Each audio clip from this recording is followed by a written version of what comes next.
oversee my social media presence and stuff. So yeah. All right, we look live. Yeah. Whew.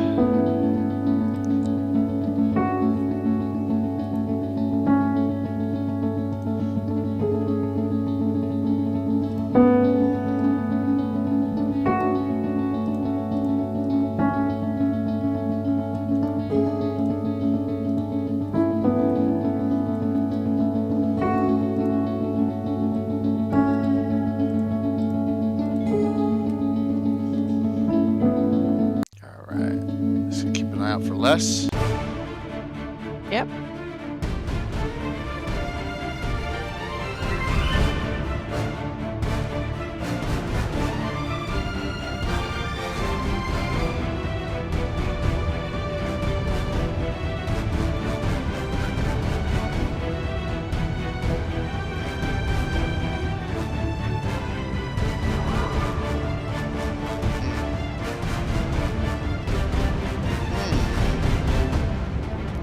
Good copy.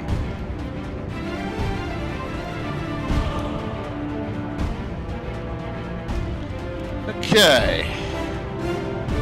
Roll through everything else here. Talking to myself, Anna. Like. Yeah. That's good. That's good. Deo, Ben, what's going on? Lando, what's up? Can you hear me? Talking to the audience too. Yep. Sound check. Sound check. Yeah, hopefully they can hear us. I hope so. Yes, good, awesome. Good. This loud. Always like creeps up and. It's weird how it creeps up in like sound sometimes. It's just bizarre. Awesome. I know we're an hour early. It just works much better for me tonight and the world. And... Yeah, we can change the time. It works for me. Awesome. Yeah, we can bounce around here a little bit on whatever. It works. Yep. What's up, Courtney?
Games is broadcasting at all this week. I just don't think they are. Oh, wrong button there. You can wrong button me, everyone. Da-na-na. I'm gonna hit that. Must be here then.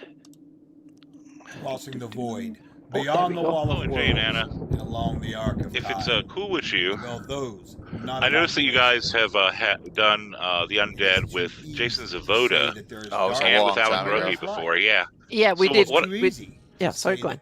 Oh, so what I was thinking of doing, if it's cool, is going over the stuff in the kind of order that I recommended. Okay. And we'll mention Yeah. some specific creatures, and I think some creatures who are underused. And I also want to kind of give DM some ideas of things to do. Kind of go into some of the inspiration for some of these undead. Sounds good. And like, real world analogs or pop culture analogs where they could steal ideas, basically. And, make it your own. That's the whole thing. I got some. I know I got some that I have not new creatures, discussed in previous shows, and some that are like obscure, and some that are. But yeah, we can do that. That'd be fun. It'd be great. Hey, B-Town, good to see you. These incredible tomes made it. Filled with this is going to tie in nicely, and I'm going to have to hype it. That Imperial Gothic episode that I'm doing with Wiley and Company. Oh, nice. Wiley and Mateus. That's all about your mummies and your vampires and cool. Things from undead things corrupting the heart of the city and everything else. So it fits in nicely. Yeah, well, fun discussion tonight from everyone. Taryn! It's awesome to see you, Taryn.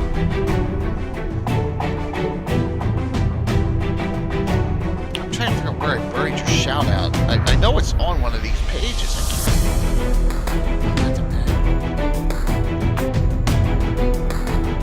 Recent.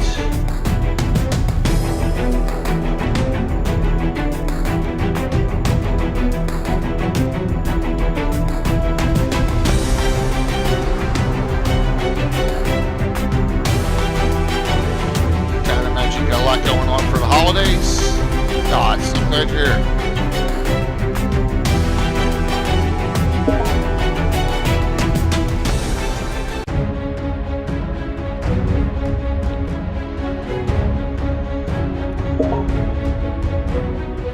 Of course.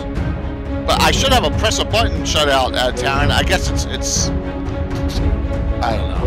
I gotta find. I got so many now. So what's up, Greg?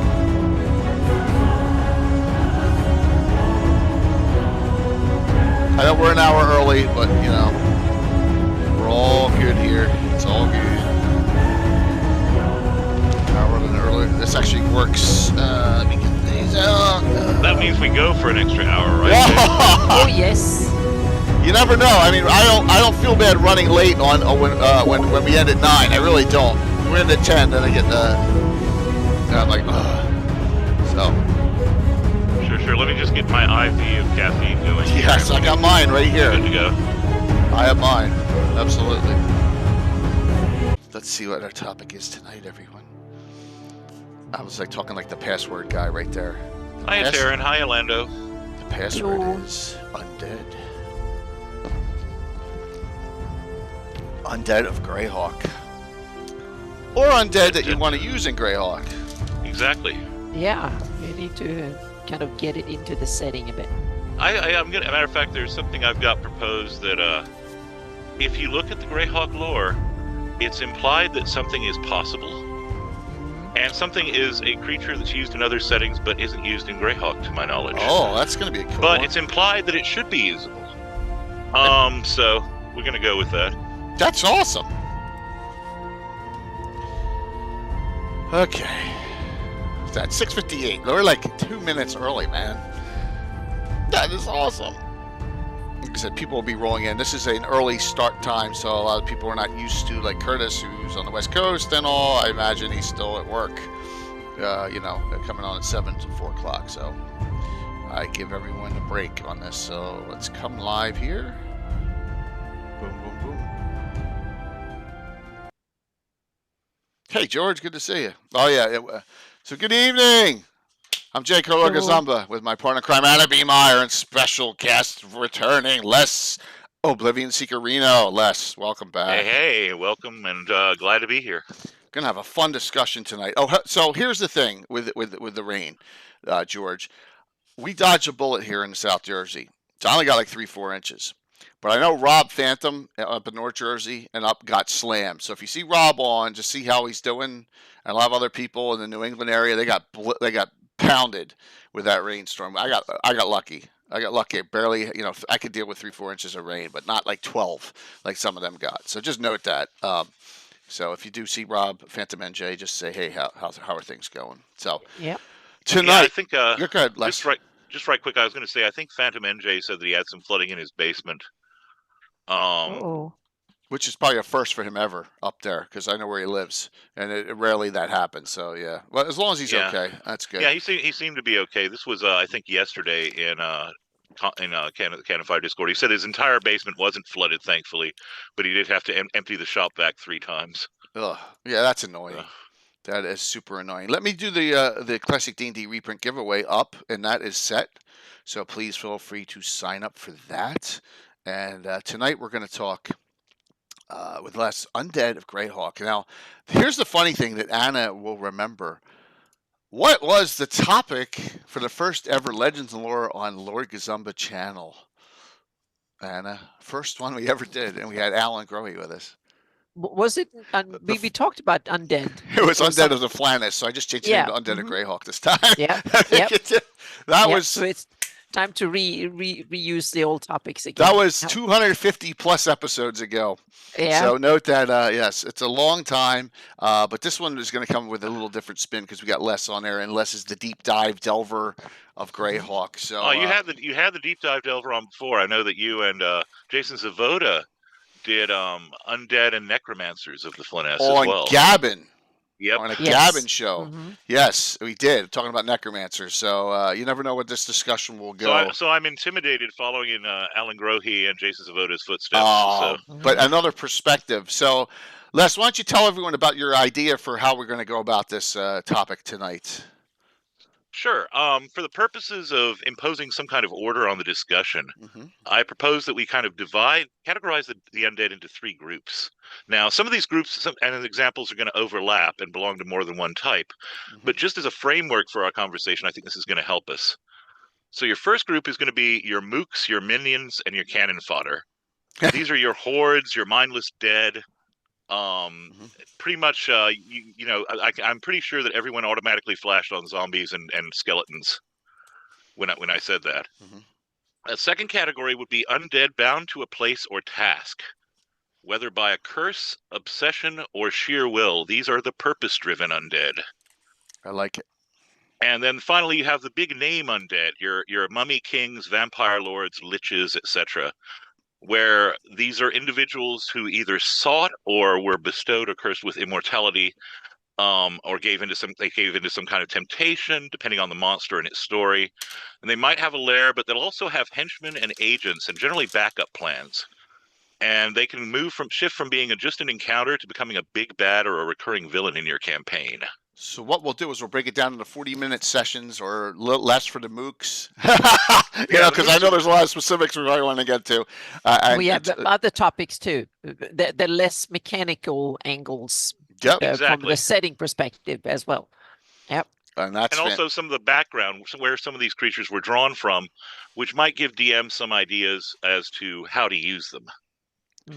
And that's a great way to do it, Les. So how about I just decide and we kick it off with some go off on a tangent here. So everyone knows about zombies and skeletons, right? But there are monsters in particular in this book that are considered on this mook level or multiple level that are pretty damn cool.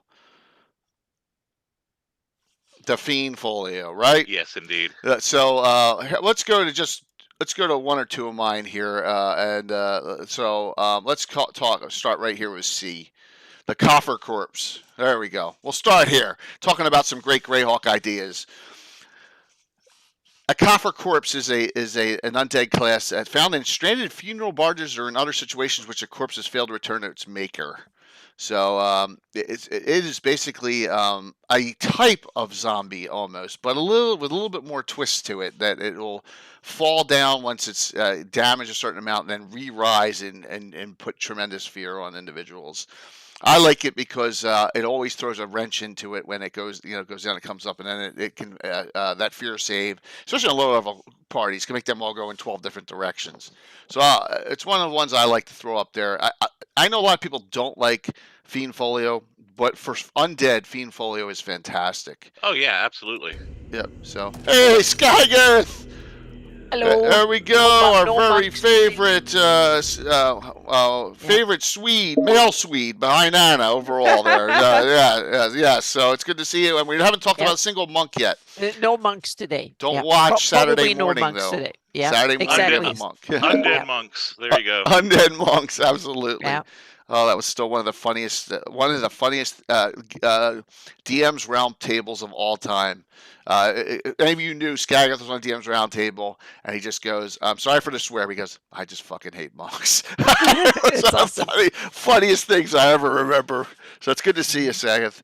Fantastic. So, yeah, Copper Corpse is where I'm going to start. A really good, a good undead monster to change it up from your standard zombie.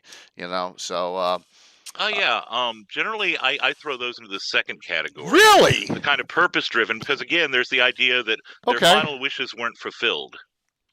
Okay. Right? There was something that thwarted them from having rest, so now they're kind of trapped. Fair enough. There. Fair enough. The Mook is, but yeah, I mean they're a great substitute, and if you ever want to. That ties into one of the things that I think we could go into, which is that players ideally don't necessarily know which undead you're throwing at them. True. So yeah, I mean, for example, Jay, here's the thing: what if there's a bunch of zombies, but unbeknownst to the party, there's also a coffer corpse in the area? That's a good idea. You shake it up so that you have the minions, the mooks. Then you have this other thing that has an actual goal and different stats and everything. And they're like, wait, why isn't this working? Why is this? And it throws a wrench into them. So again, that's one of those things where you can take categories and mix them up. Okay, I like that. Really put them in a blender. That's a great idea. And disorient your party, your players. Another one in that mass would be a gas thrown in with a bunch of ghouls. Yeah, exactly. Yeah, that's always a good trick. So, all right, so Les, why don't you give us one then, and then Anna will give us one, and from this category. Sure, I'm going to go with a standby. Okay. And I'm going to point out two of the kind of pop culture origins of it. The zombie, your standard zombie. Mm-hmm. Zombies, as we came to think of them, were largely popularized. This is an unfortunate history, but when you had in Haiti forced slave labor, the people there developed a folktale that with their souls would return to their ancestral homelands or their homelands when they died, unless they were killed in an act of violence or committed suicide, in which case their souls would be imprisoned in the body and the body would have to work on. Now, a lot of people have noted that this became incorporated with the local religion, and you thus have the idea of the voodoo zombie. And later this became, for a lot of Westerners, this kind of fear of, particularly after the 1791 rebellion and then the uprising in the early 1900s, these became kind of pop culture images of like enraged masses attacking, right? Okay. And that gave rise, William Seabrook wrote a book in the 1920s called This Magic Island, where he observed some people who were incredibly emaciated, etc., and he described them as zombies. Now, they were probably just emaciated workers. Okay. But he tied in what he had learned of the local traditions. This bled into everything. It wound up making its way into Weird Tales, the pulps, and it also wound up working its way into a movie with Bela Lugosi called White Zombie. The legend. From which Rob Zombie's band takes its name. Nice. And that had this whole thing of this plantation owner who's in love with a woman and tries turning her into a zombie, and his workers are all zombies. So that's one strain of it, right? The idea of these workers, you're forced to work past your death, right, basically. And that happens in Greyhawk City. Exactly. And then the other strain would be, even though they're referred in the film only as ghouls in the first film, Night of the Living Dead. Oh yeah, what a classic! Which gave rise to the other thing, which is where some unknown incident sparks the dead arising. Right? It could be like some sort of cosmological event or radiation or whatnot. But that helps solidify also the idea of the mindless ghoul horde in a new context. Okay. And then, of course, you have Romero's zombie films and everything that followed after, Walking Dead and all that. Absolutely. So these are the two strains, if you will. One of them has a kind of history or a grounding in folkloric traditions and exploitation and everything. And the other one has to do with fear of that underneath this veneer of civilization, we're all zombies who are going to go back to the shopping mall.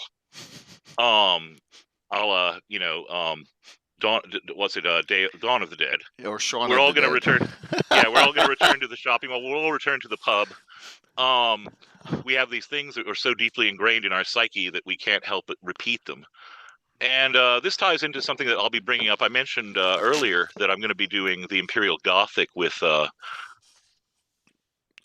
Greyhawk. Mateus, on Greycast with Mateus and Wily Hobbit. And one of the things we'll be looking at is this idea that you get. It starts with Victorians were really obsessed with this, and it pours over into the pulp literature that inspired Gygax and company. They were obsessed with this idea of cyclic history, and that of things that lingered and kept repeating themselves. And they were also afraid that at the heart, you have civilization, you have the triumph of rationalism and science and industry, but underneath that, you've got this very primitive impulse to just consume and indulge the senses or whatever else. And zombies, in a way, kind of also came to represent that, if that makes sense. Like they're the monsters that are just going to come out at you en masse. They really don't have any personality or culture or individualism to speak of, and they just want to devour you. It's funny though. Tear you down. Zombies in the monster manual aren't it doesn't say they're flesh eating. That's reserved for ghouls and ghasts. Yeah, exactly. Which is the distinction again that I think you would find that the cannibalism trope winds up working its way into some, and I know that there are later variations on the first edition zombie. And throughout the game, there have been variations on the flesh-eating zombie. And also, you'll notice that the idea of infection is something that comes into some versions of the zombie and not into others. Like the idea that a bite can turn you after so many rounds. Like the idea that it's somehow viral. Right. And that ties into something that'll come up when we discuss vampires as well. But nice. The idea there would be you can use them in any number of ways. You can use them as just, I said, mooks. They're basically your soldiers attacking you en masse. You can maybe give them an infectious quality and really screw with your players where they suddenly start their intelligence starts dropping until they're transformed. Or you can go ahead and have them as this kind of almost like a substitute. Whenever you want. I'm going to throw another 100 orcs at somebody. You can use zombies instead. Depending on the environment that you're in. Everyone remembers the evil temple in Keep on the Borderlands and how stuffed it was with zombies in there. It's like, oh my god! I was going to point out. One quick thing about that is one thing that I loved and I incorporated from Keep on the Borderlands would be the idea of these bracelets. Mm-hmm. That basically when you have them, you can control or the zombies ignore you. It's almost like a neutral cleric. Yeah. It's almost like you wear or you just wear the bracelet, and the zombies basically don't. As long as you have it, they recognize you as a friendly or as part of the environment. They don't hassle you. I kind of dig that kind of idea where there's some kind of mechanism where if their master isn't around, there's some way for them to recognize hostile and non-hostile intruder from friend. So very cool. My favorite variant of a base zombie I ripped off from the original and everyone Neverwinter Nights, the 3rd edition one. Hey, Patrick, and that is the Tyrant Fog. So I like having a zombie with a little 5-foot stinking cloud around it, and then it goes into combat with something, or someone engages it. They got to make a save, or they're puking, versus poison. They're puking as if they're in a stinking cloud. I love those because everyone's afraid of those, and they're only they do 2 to 9 instead of 1 to 8, 1 more hit point of damage. That's all they do, but that effect alone scares the bejesus out of people. So you can always up your zombies here and there.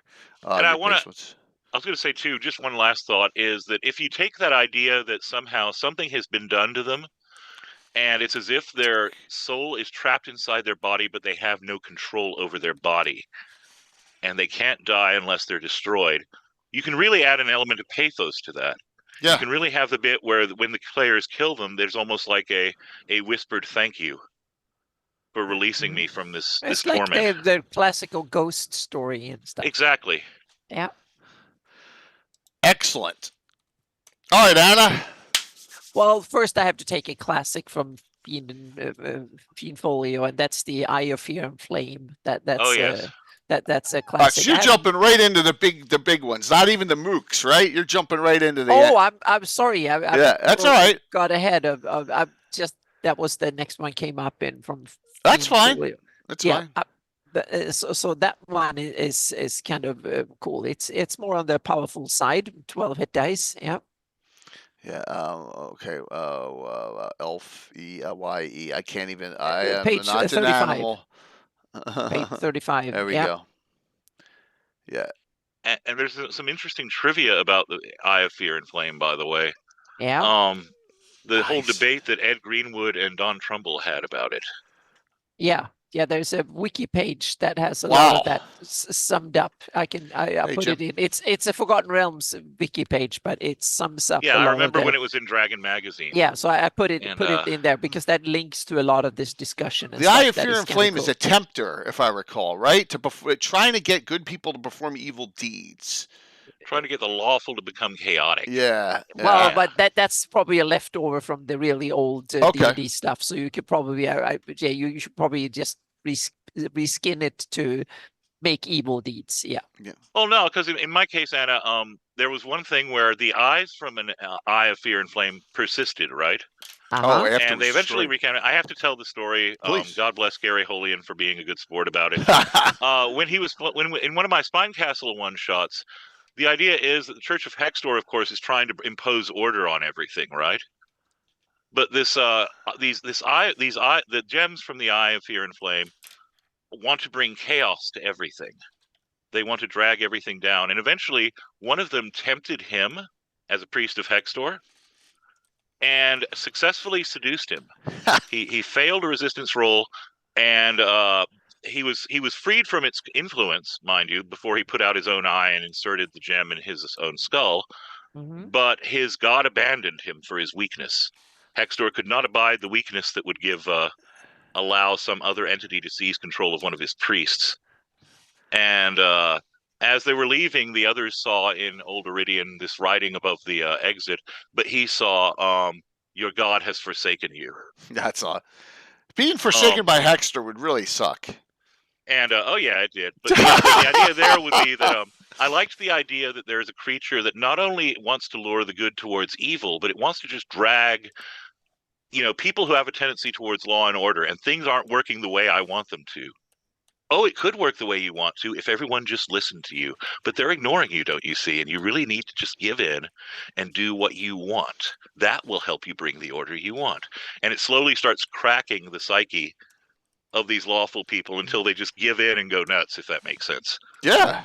So that's how I played one anyway. I think it's much better that way. Normally it's the old, they cast the command on it and command someone to do it. You fail, you save, and you have to, which is kind of, to me, it's a little bit it's much better to have like a sort of curse or something. So you're not forced to, you just have to you take a penalty if you don't do it, but I think it's much better to offer carrots. You get a huge bonus if you do it. That's how I usually do it. Yeah, there would have been a huge bonus. It would have been apocalyptic. But, exactly. You get every day you go out and kill a good creature, you get some huge bonus for the next 24 hours. The only time I've ever used one of these, and this is 25 to 30 years ago, I had I tell a story about Tandor, the Master Bard, and a person, when you have a player who's only obsessed with power, this is the perfect creature for it. He gathered multiple items off of multiple quests, and he performed, you're going to be, after you do this, you're going to be the most devastating bard in all the world. So, he smashed the orb with a special hammer he got and read the incantation in the book. And all this shadow stuff came down. He turned him into a shade. Yeah. But I also Yeah. think that the Eye of Fear Flame is kind of cool. You can spread the rumor about a lich to a mid-level party, a Right. bunch of 5, 6, Yeah. 7, something like that, and you throw one of these in. It will scare the bejesus out of them, thinking that it might be a real lich, but it's not. Right. But it's powerful enough to scare mid-level characters. Oh, absolutely. There's, Absolutely. And kill a few too, Yeah. if need be, so to speak, It- because it has some real punch to it. So one of the things I did was, and I can spoil this now since it's been a couple of years. There was a Flan or an Iridian hero who had a blade that allowed him to kill the original Eye of Fear and Flame. Now, this blade is considered a sacred item within the Bone March and so Yeah. forth. But what happened is that the eyes disappeared, Mhm. later to be discovered by a group of Cyclops skin, who took it off and put it in an old skull. You know how you have these skull worshipping ancestral things. Yeah. They put it inside the skull, and it slowly started activating and speaking to them. yeah, And then it brought orcs along, because you have orcs who see Gruumsh as one-eyed. So they started seeing their god in it, and it Yeah. slowly started spreading a corruption through Spine Castle that the Hextorians wanted to put out. They didn't know what it was. They simply knew that it was something following a single-eyed skull. That's right? awesome. And Gary's character had already been experiencing frustration with the Hextorians in charge of Spine Castle. So, but the eye tempts him. He succumbs. He's reaching for it, and then, as Asher points out, Norker's character winds up then trying to stab the Hextorian priest to save him from committing an obscenity, a blasphemy. Faithful Hextorian that he is, he refuses to let the priest do that. Then Asher's character attacks Norker's character for so it's backstab. Oh my gosh! So it's inter-party fighting. It was glorious, man. Oh my gosh! And I didn't plan any of it. I just wound it up and let it unfold. Yeah, you were the toy master on that one. It was fun. Oh, that's great. I had one. I made a scary encounter for high level using an Iron Fear and Flame once, and it was a bunch of skeletons, and I had an Iron Fear and Flame in there, and once when they killed it, because they figured out, we used all the spells to kill it, then the eyes fell down, and all the bones kind of just disappeared, and the eyes fell down, and then another skeleton picked up the eyes, and then became the Iron Fear of Flame, so to speak. So it was awesome. kind of Anna, that is brilliant, and that's a good example of why those mook monsters that I mentioned, your Harryhausen skeletons, your ravenous hordes of zombies. These are great supporting monsters for a boss monster, and then one of them can become the boss monster. Yeah, I had it as for the boss monster. Yeah, they were down in deep down, and there was not much areas to flee, and there were like 50 skeletons, and they were 12th, 13th, 14th level, so that was not a threat at all. But I put an Iron Fear Flame in there, and all of a sudden they were like, oh, this is getting really scary, and something throwing fireballs and spells and yelling at them in some bizarre old language, and then they realized that we need to kill it. They killed it, and then they realized, oh, there's another one coming in. And that's when it got really scary, because and all I think of that's this great. So they are sorry, go on. I was going to say that's brilliant, Anna, because the whole thing is, in a way, the Eye of Fear and Flame, at least by the text, is kind of mocking the pretensions of these characters, right? Yeah. So the idea that it's further mocking their ability to kill it by just rolling it. Guess what? I'm back. Is just brilliant too. So that's a brilliant move on your part. That's great. Thank you. Yeah. So you can. What I want to say with the example is that you can tweak these things a little bit. Don't go exactly by the stat block. Make variants, mix and match the abilities a little bit, and stuff in order to come up with them. So with cool stuff. Okay. And also, I was going to say just right quick, because this ties into the overall theme tonight. I think make them scary. Yep. These back in the day, and I've kind of touched on this in some of my other appendix and in adjacent discussions when we've had them.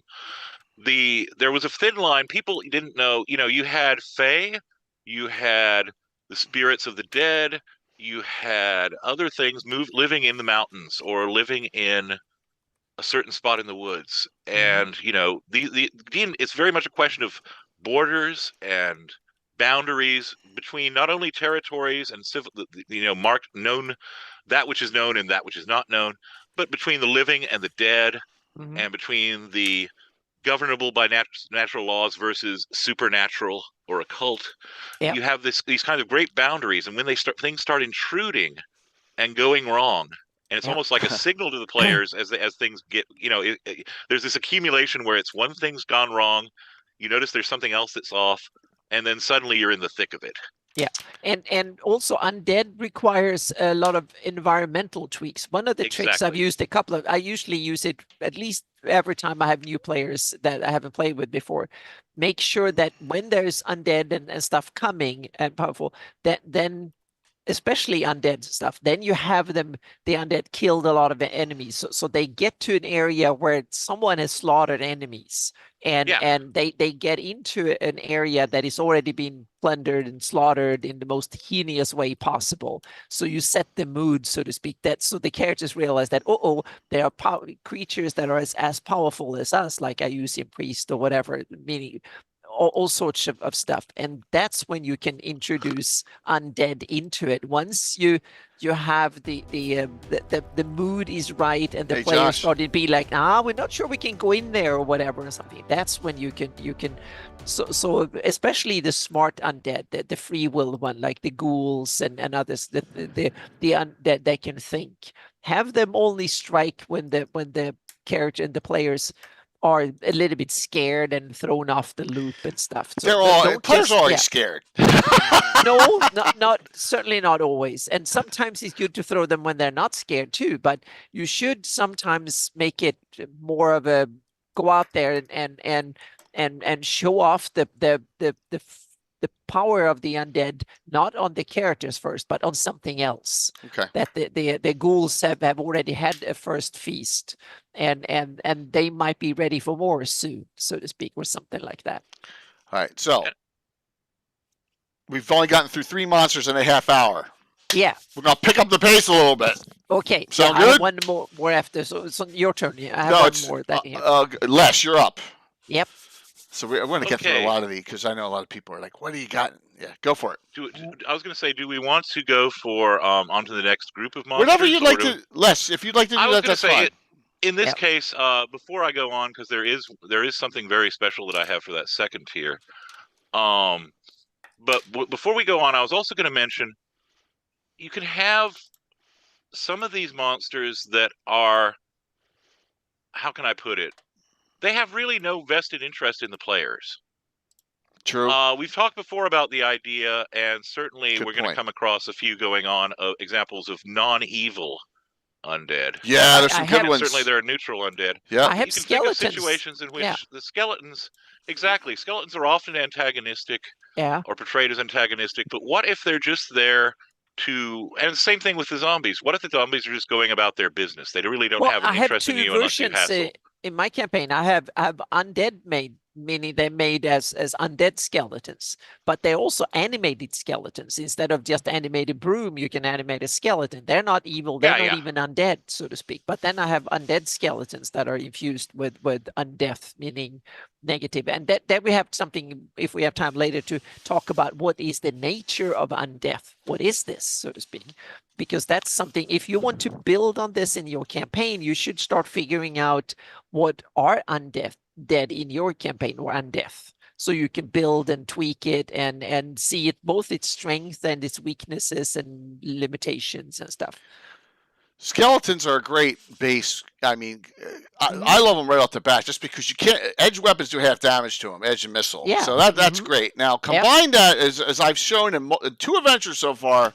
This great book by Frog Guy Games.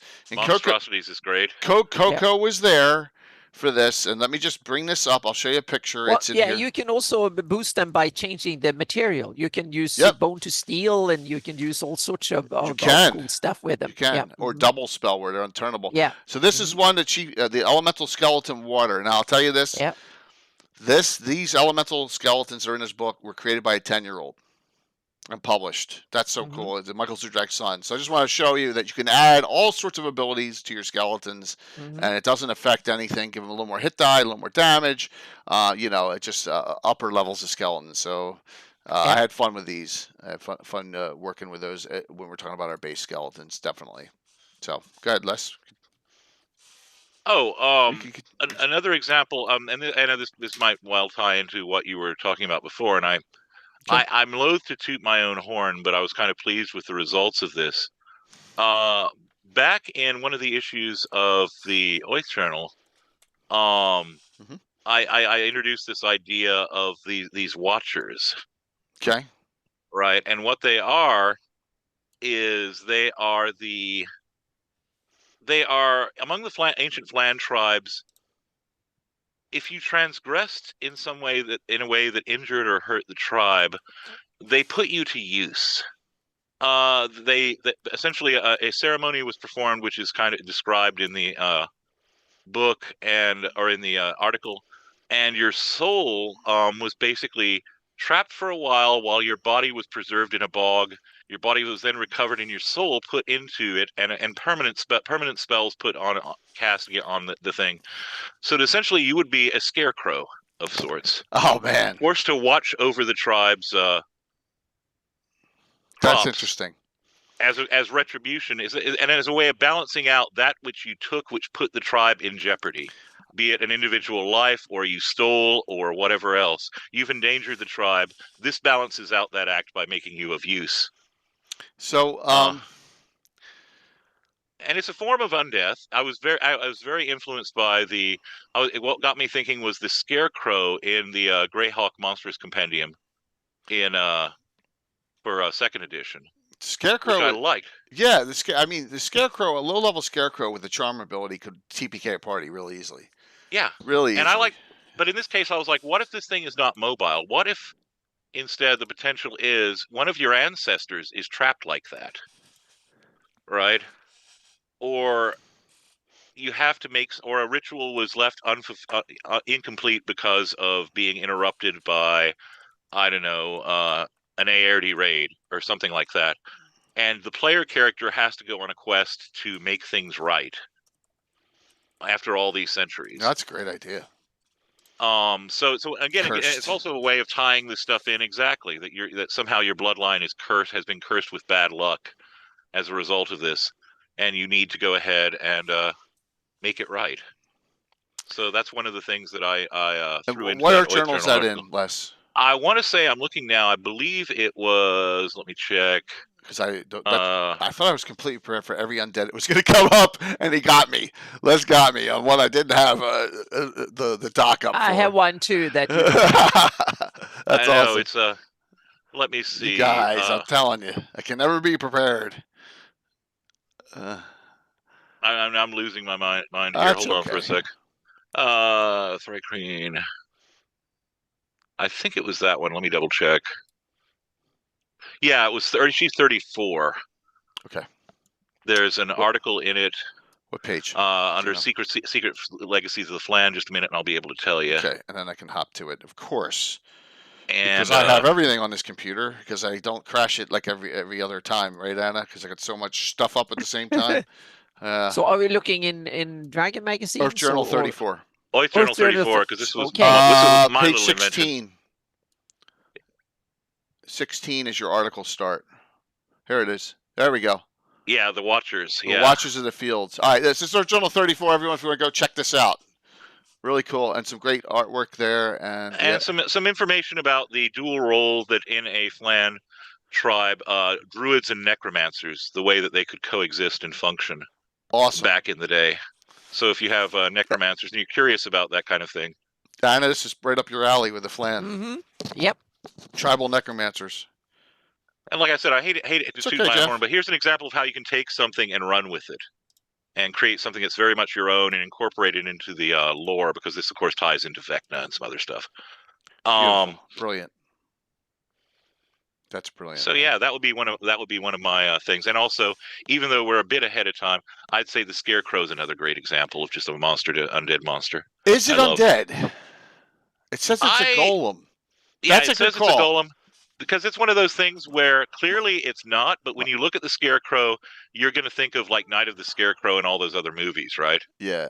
Or I'm going to remember that everyone movie thinks was it's from the Scarecrow 80s. from Batman, unfortunately. Yeah. Well, I mean, that's a great one, but Scarecrows are scary. But yeah, it is basically a construct as it's written. Cillian Murphy. Yep. But yeah, it's a construct in the Okay. monstrous compendium. But then there are other examples where it's borderline. I mean, the priests of Ayus, for example, have that that type of construct that's made from skeletons, but it's not undead. It's Fiend Folio. It's a construct. It's frickin' Fiend Folio. I'm looking in the wrong book. Which one? Scarecrow.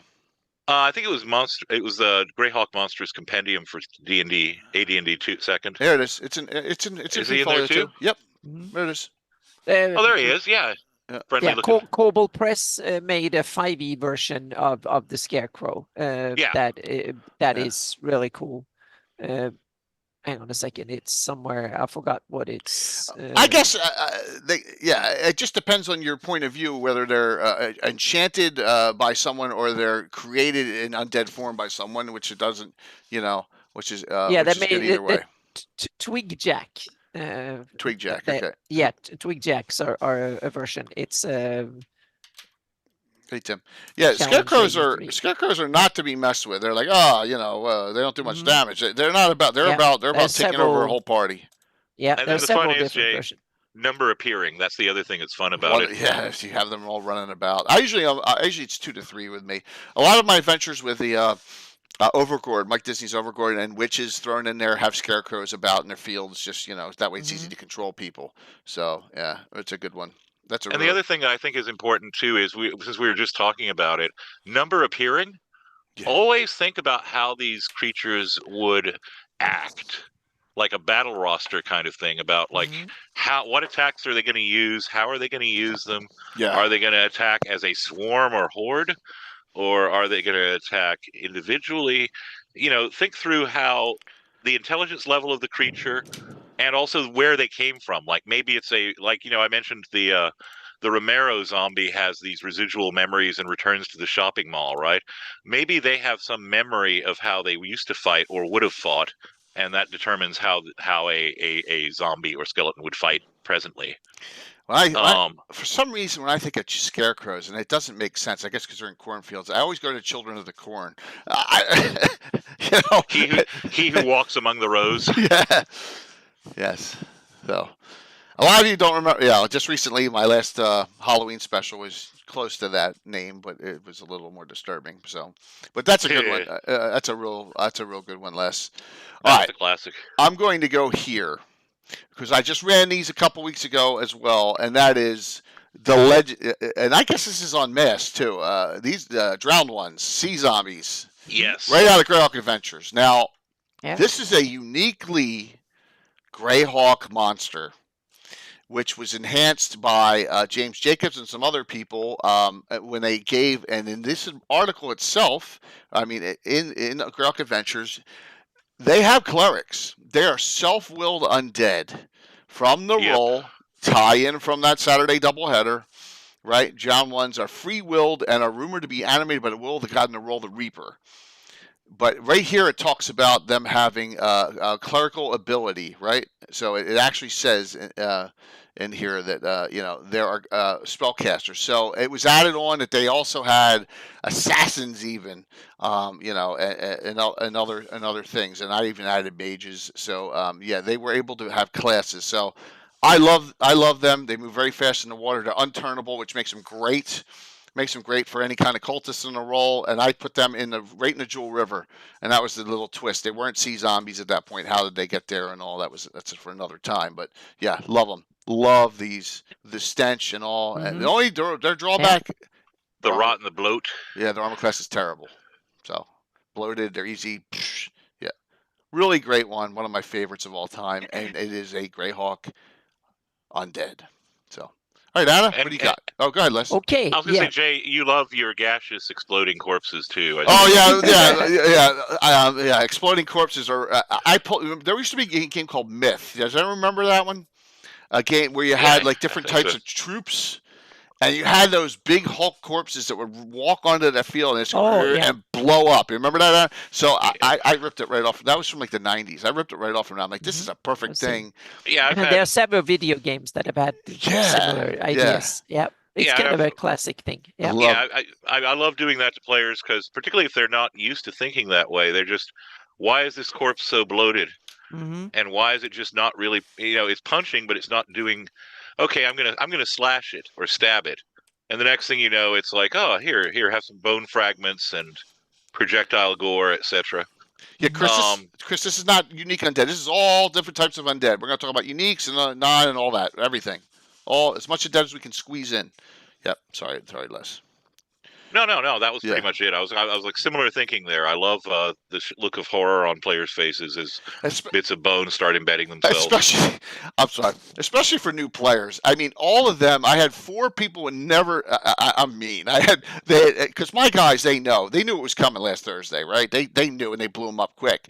But to see Coco and Little Bird and LJ and Korg hit one and then hit it again and the thing blew up right in front of the ship. And like, holy crap! That was great. So, yeah, I love doing that. So, all right, Anna, what do you got for us? Okay, I have one that is not from D&D. It's from the sister game Pathfinder. Pathfinder 1 has a very interesting undead that I have not seen in 5e. That has a different function mechanically and thematically, and it's the most varied undead ever, the Haunt. And the Haunt is more like an undead form of trap in a way. It has mechanically, it functions more as a trap as a monster, so to speak, but it isn't undead.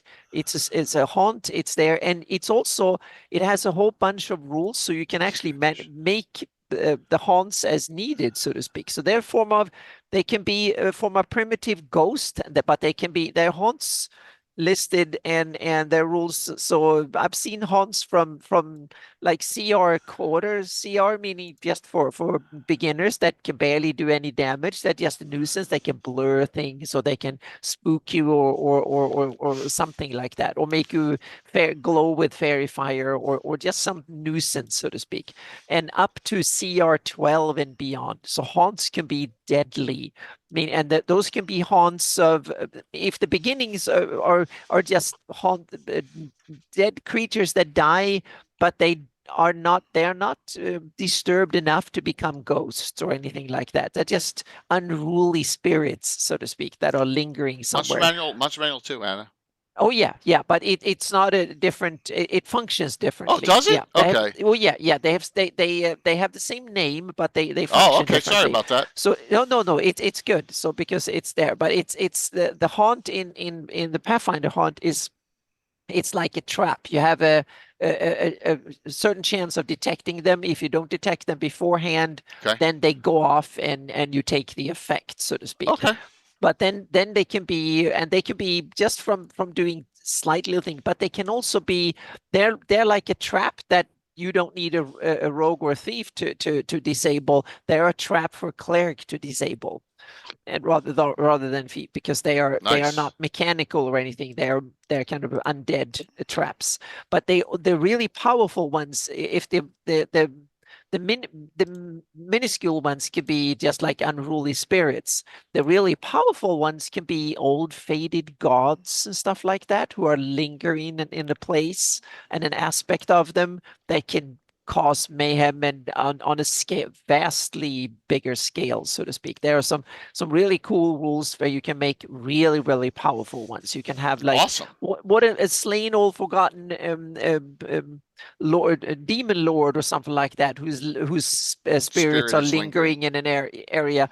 He might turn the whole thing into a abyss or something if you step in, and all sorts of nasty things come up. So it's something you can scale with the party. You can have really, really powerful things, or they could just be a minute little thing to scare new players with. And I like the mechanics. It's a little bit trap-like, so to speak, and they can go off either continuously or once a day, once every, maybe a real powerful one only go off once a century or once a decade or something. So if you're there and you make it go off, then you're screwed, so to speak, or something. So there's a lot of possibility with the haunts. Hang on, I need to put here's a link to yeah, please do. Yep, it's from D20 Pathfinder SRD. So it's a page where you can read, and they're easy to convert to regular D&D because it's Pathfinder, so it's no biggie. You just need to tweak them a little bit, so they can be really cool. So let's we'll hit to our middle area there, Les. So what do you Yeah. got? Yeah. Because we're definitely with that with the haunt, we're definitely in the Okay. that second category. I think Yep. the Mm-hmm. Go for task or bound to a task or place. Well, one of my choices is going to be one that was originally in Greyhawk Adventures, and also made the second edition Greyhawk Monsters Compendium. That would be the Sword Wraith. Yes. Yeah. Having made an appearance in my campaign, Love. they were of course mentioned in as there are some in the Bone March. For obvious reasons, that place being so torn by war, there's a mercenary company that just refused to die in the Bone March. That's have become a feature within my campaign. They have people haven't run into them regularly, but they know they're there. And they've encountered signs of them, if you will, as well as remnants. And I really like this idea. Again, the idea that they were of mercs who just are so either bound to a particular mission or bound to the idea of having a mission, bound to the idea of, fortune, glory, and death, that they linger. There's something fundamentally cool about that. It is Um, super cool. They are really nasty. +2 or better weapons to hit. So that's Yep. not trivial at all. And they're intelligent. And like here, so the only thing is this picture looks like they're all corporal. That's the only thing I'm like, they're not corporal. Why are they? They're spirits. So, but it's cool. Just a wonderful. Greyhawk Adventures had this, and the Drowned ones are the two really unique to Greyhawk Undead. You hit the nail on the head on this one. It's awesome. I love them. And I love the idea also of I was getting into the idea of having a battle roster, like having your idea of what the monster's tactics and strategies are. These are mercenaries, okay? And they're intelligent. The fact that they are undead doesn't diminish their knowledge of battlefield tactics. So they are going to be, in addition to the +2 to hit, like requirement with magic items and stuff, that they're going to be nasty because they know how to fight. Right, they're not mindless, and they're not just going straight in. They're setting up traps and they're tactically going after the party. Yeah, exactly. It's like, and that leads to the idea that okay, what targets are high priority, are top priority, what targets are secondary. They'll start picking an order in which they want to destroy the party and go according to that. Yep. And that's kind of fun because then the players are forced into a position where they either panic or they have to start thinking tactically in terms of countermeasures, if that makes sense. Yeah. So I really enjoy that. So in the Free City Greyhawk box set, there is an adventure card with them. Yep. I'm just putting that OG box set. So that's where there's a nice adventure card of a short race. So, and I one of my favorites. Great one, Les. And I'm gonna just because I have you guys here, and I want to throw it out because it's, to me, this is kind of related thematically. Mm-hmm. I'll do a twofer, and I might pass on. Go for it. No, that's okay. There's a feature that we go back to Cobalt Press again. It's in Tome of Beasts 2. Okay. For 5th edition, but it's easily adaptable. It's called The Walled Horror. That one I don't know about. And what it is I want you to imagine that people were trapped behind. They were basically walled in and left to die in a place of high necrotic magic, high necrotic energy. And basically their spirits have infused the wall. Their desperation to get out has infused the wall. Nice. And there, as you try escaping, as you move past the wall, what winds up happening is the monster goes ahead and it can scream. It can scream at you. Okay. Fear. And that will paralyze the scream. It's a kind of fear thing. Yeah. Okay. Basically, it winds up it can paralyze you in place with fear. It will reach out and try dragging you physically into the wall. So the character is absorbed into the wall's material bit by bit until they're completely subsumed by the wall, at which point they'll start suffocating. So basically, they're being suffocated by being sucked into the wall's almost spectral aspect, where the spirits have infused it. And the wall can actually transfer its spirit essence to the wall next to it and the wall next to it, so it can pursue you partway on top of that. And what I did was, in my spine castle, there were these meeting places and safe rooms and other things underneath the city in case of invasion. And during Spine Castle's invasion, something was released from Spine Keep, which no one's quite sure what the nature of that that magical energy was. But also, it's entirely possible that some people were trapped for sport. So you have these families that were hauled up, were basically hiding in their safe room, and suddenly someone basically made a wall over the door. So they were trapped. You guys are just, you and Anna are disturbing, man, in your thought process. Oh my gosh. And now that wall, as the adventurers are going past, the wall, Curtis and company encountered one of them in the one shot. That's awesome. And the wall tried consuming some of the adventurers. I like a wall of tentacles, but this scares me even more. And as they managed to get away from it, it screamed, "Don't leave me here." My gosh. Well, thank you, Lando, for linking that. That's a great. I didn't have that one to bring up. So, oh wow, really cool one. All right, what happens when you get undeads that are certain demi-humans or even humanoids? You get some really great stuff. A lot written by Roger Moore. Imagine a dwarf that just can't stop mining. You probably know where I'm going here. Even in a dead form. The Rapper. Okay?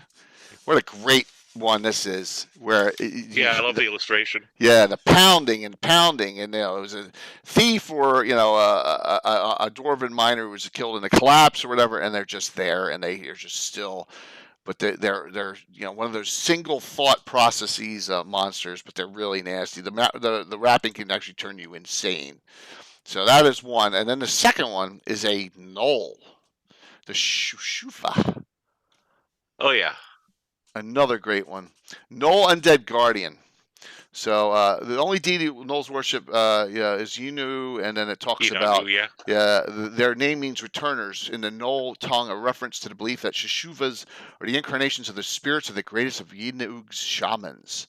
So yes, so this is another great undead that really has a great Greyhawk feel to it that gets lost because they're in Dragon magazine articles and you get them in best ofs, but the Rapper and the Shishuva kind of get forgotten because of that, because they're not in a major publication book like a monster manual. So something that I say, when you find these, you treasure them and you use them. Both of them. So kudos to I'm almost positive Roger did both of these. I'm almost positive Roger Moore did both. So, okay. All right, Anna, what do we got? Well, the classic one where we talk about obsession and stuff must be the Revenant. Another one from Fiend Folio that I think we should mention. If the haunt in Pathfinder style is like an undead trap, this is like an undead curse, the Revenant. So it's a monster / curse in a sense. Let me get to the Revenant. There is also a 5e version of it that is lamer than the old school version is more kind of Revenant is nasty. So I have 2 5e version. I have the standard 5e version where it's kind of a little bit nasty, but not particular. It's a challenge rating 5, so it's not much. But then you can have one that is way worse in getting to you, so to speak. That is more like the old school Revenant that is coming after you no matter what. It is and it's self-willed. Yeah, exactly. That's and it needs. That's why if you introduce a Revenant, it needs to have a backstory. You need to have a function and a purpose and a reason for the Revenant to get tangled up with the players, so to speak, and stuff. Hero point time. I'll give you 15 seconds. What's the main old school module that a Revenant is a main part of? You have 15 seconds, and you can give a regular hero point for tomorrow night. Yeah, well, they think about that. I can say this is a monster where you can, especially the old school version here, you can actually do if the characters manage to kill a major villain, turn the villain into a revenant, and have or a version of the revenant, and have that villain pursue them beyond the grave, so to speak. That I think could Ravager of be, Time.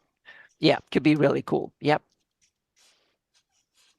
I love a Revenant Horror in the Holes. Yes, it's Ravager of Time. It's on my wall of fame. Ravager of Time. Yes, yeah. The original Nuala's lover. She comes after her in that adventure. No, all right, good Yeah. one. Number 2. This is for a special. Who is currently a Revenant in my campaign and is going to be haunting all the characters in Harby for a long time? There you go. Thank you, Greg. You gave me the hero point. I like it. Regular. Regular for me. Who is I have a current Revenant wandering about. I know that's a tough one. It's not Michael, is it? Good job, Michael Baton. Good job. Wow. I remember Michael, man. Oh my gosh. Who do you want? Awesome. You want to pick one of the players to give a special to, or do you want to give it to me? I'm going to give it to you. Yes. Oh, they're going to hate you for that. Michael Baton himself, yes, the most hated PC of all time, is now a Revenant. Since he's so hated, it just seems worthwhile to give you the. That was wonderful, awesome, and an awesome one, Anna. Revenants are such a great. Well, it's a classic undead trope, so to speak, just like the lich and skeletons and others. I think it's cool, and also it's one of the things that are monsters that I think are really better in the old school version.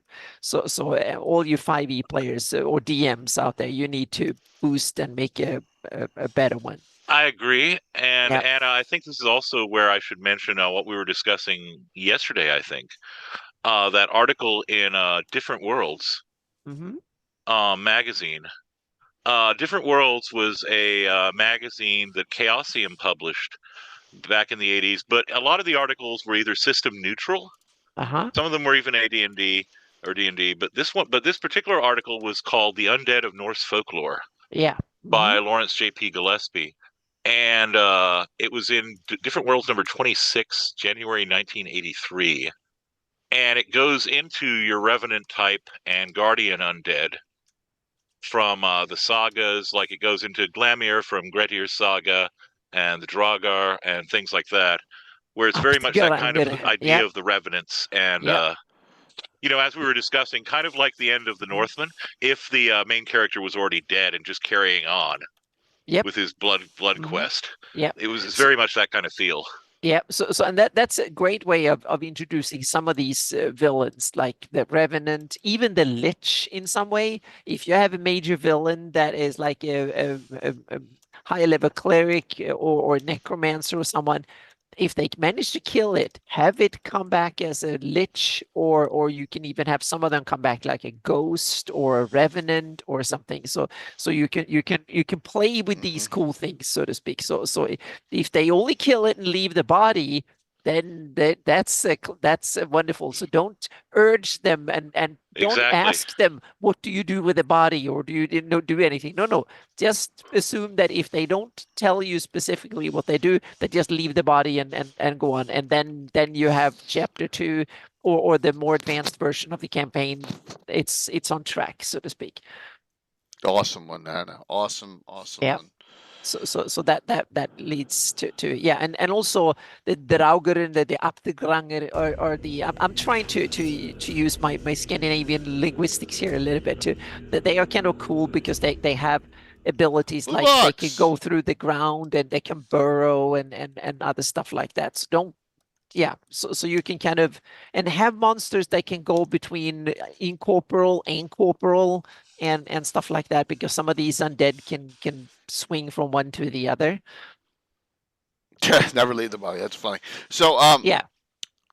What a great. I mean, the Revenant is I don't know, top 5 all time for me. Just because of exactly. Just because of the abilities, and it's like keep it old school. Make them nasty. Make them real nasty. So order-wise, Les, I think you're up. Okay, I'm going to mention an oldie but goodie from the Fiend Folio. Nice. I'll stay right here. The crypt thing. Oh, great one. Oh yes, Great one. Love that's a using good one. Great one. Yep. Mm-hmm. There Kind it of is. There's a mysterious, great kind of. picture of a Yep. crypt thing right Mm-hmm. there, and right Yeah, there. and I love, of course, players are going to see it, and if they're not familiar, they're going to think we have to attack it. But the point is that this thing has a task. It's been tasked with protecting something. Mm-hmm. It's not. Its alignment isn't evil. Correct. It's and it's entirely possible that you could negotiate with it and learn some interesting information. The question is, how will the players react to it? And that's the other thing that I like here is instead of a creature which is going to attack them for certain, I think the onus of attacking is largely on the player's behavior. Yeah, because it turns them invisible and paralyzes them because it really just doesn't want to be annoyed. Whatever its purpose is, it doesn't want to be annoyed with the living. Basically, that's the whole scoop with a crypt thing. This article. This does not go into the purpose of the crypt thing, really, which you can create. So Exactly, you have a purpose. You have Yeah. something that you want players to stay out of and stuff. Then a crypt thing is a good. Yeah. Something that it's meant to protect. Yep. Absolutely. Yeah. Absolutely. Well, it's like a Nero cult. If they have a back door in, or someone in the first room, you put a crypt thing there to vet the whoever comes in through the room in there or something like that. Yeah.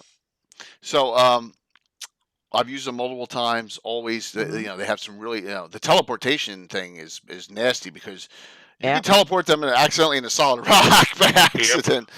So accident, quote unquote. Yeah, quote unquote accident.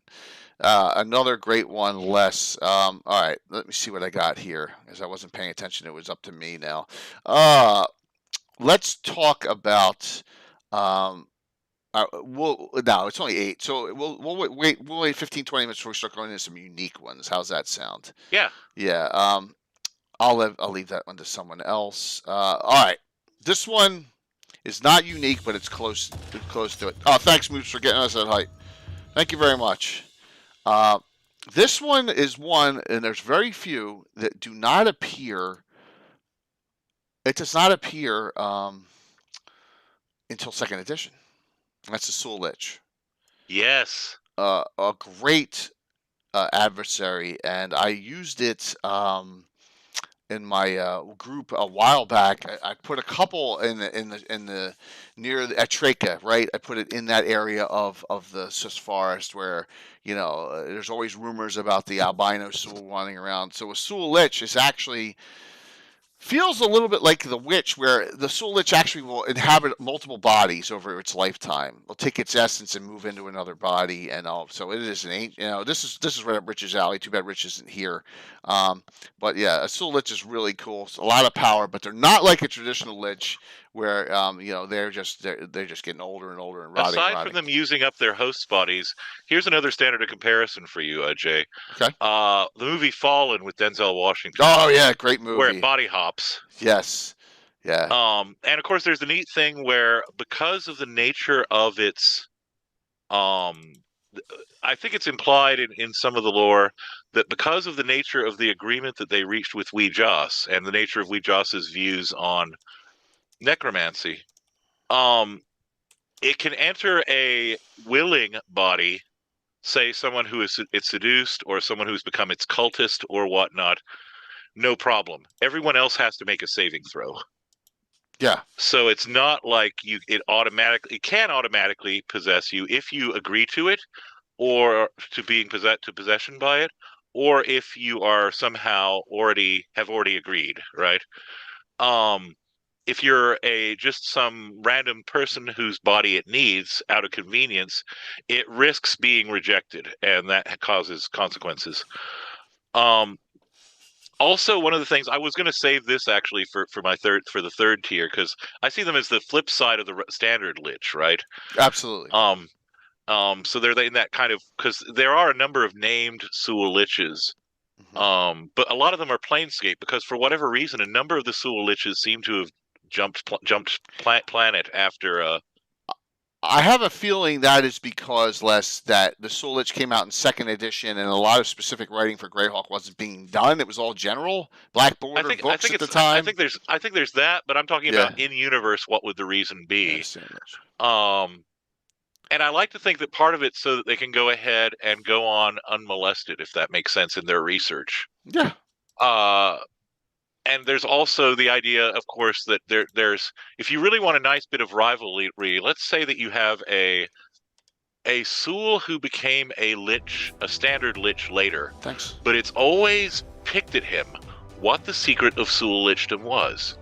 He has always been annoyed that of all the arcane secrets he has learned, that secret is denied him because it mentions the secret seems to have died off. Right.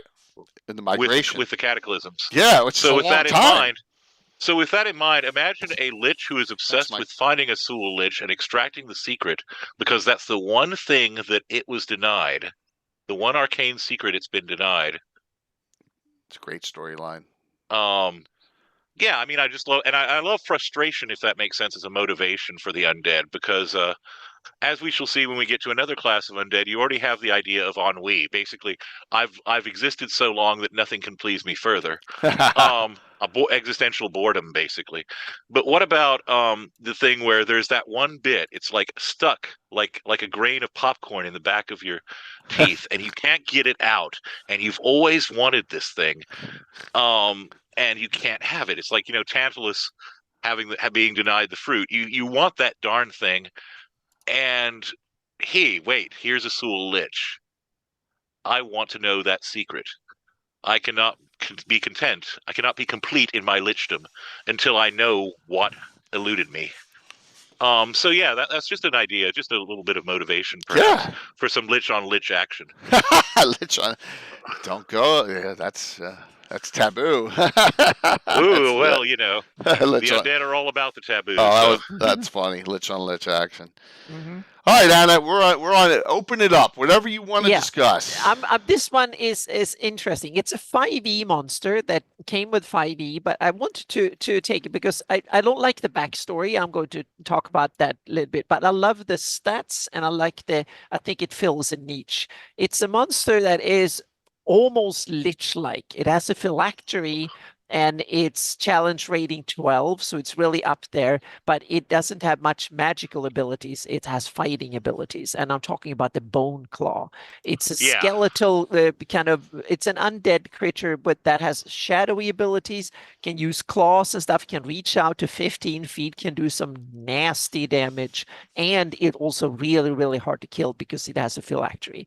The backstory of it, according to the monster manual, is that it's a failed lich. A wizard or powerful cleric who wanted to become a lich was not powerful enough or evil enough or something or too weak, and it became a bone claw. I don't like that much, so I changed the story in my campaign. It's that various demon lords and other like that, they take the soul of a dead and take it, and they can lock it up in a phylactery, torment it enough, and create a bone claw as bodyguards. So they use them as bodyguards for themselves, so to speak, because they're really powerful and they're really good. They're really good at hiding.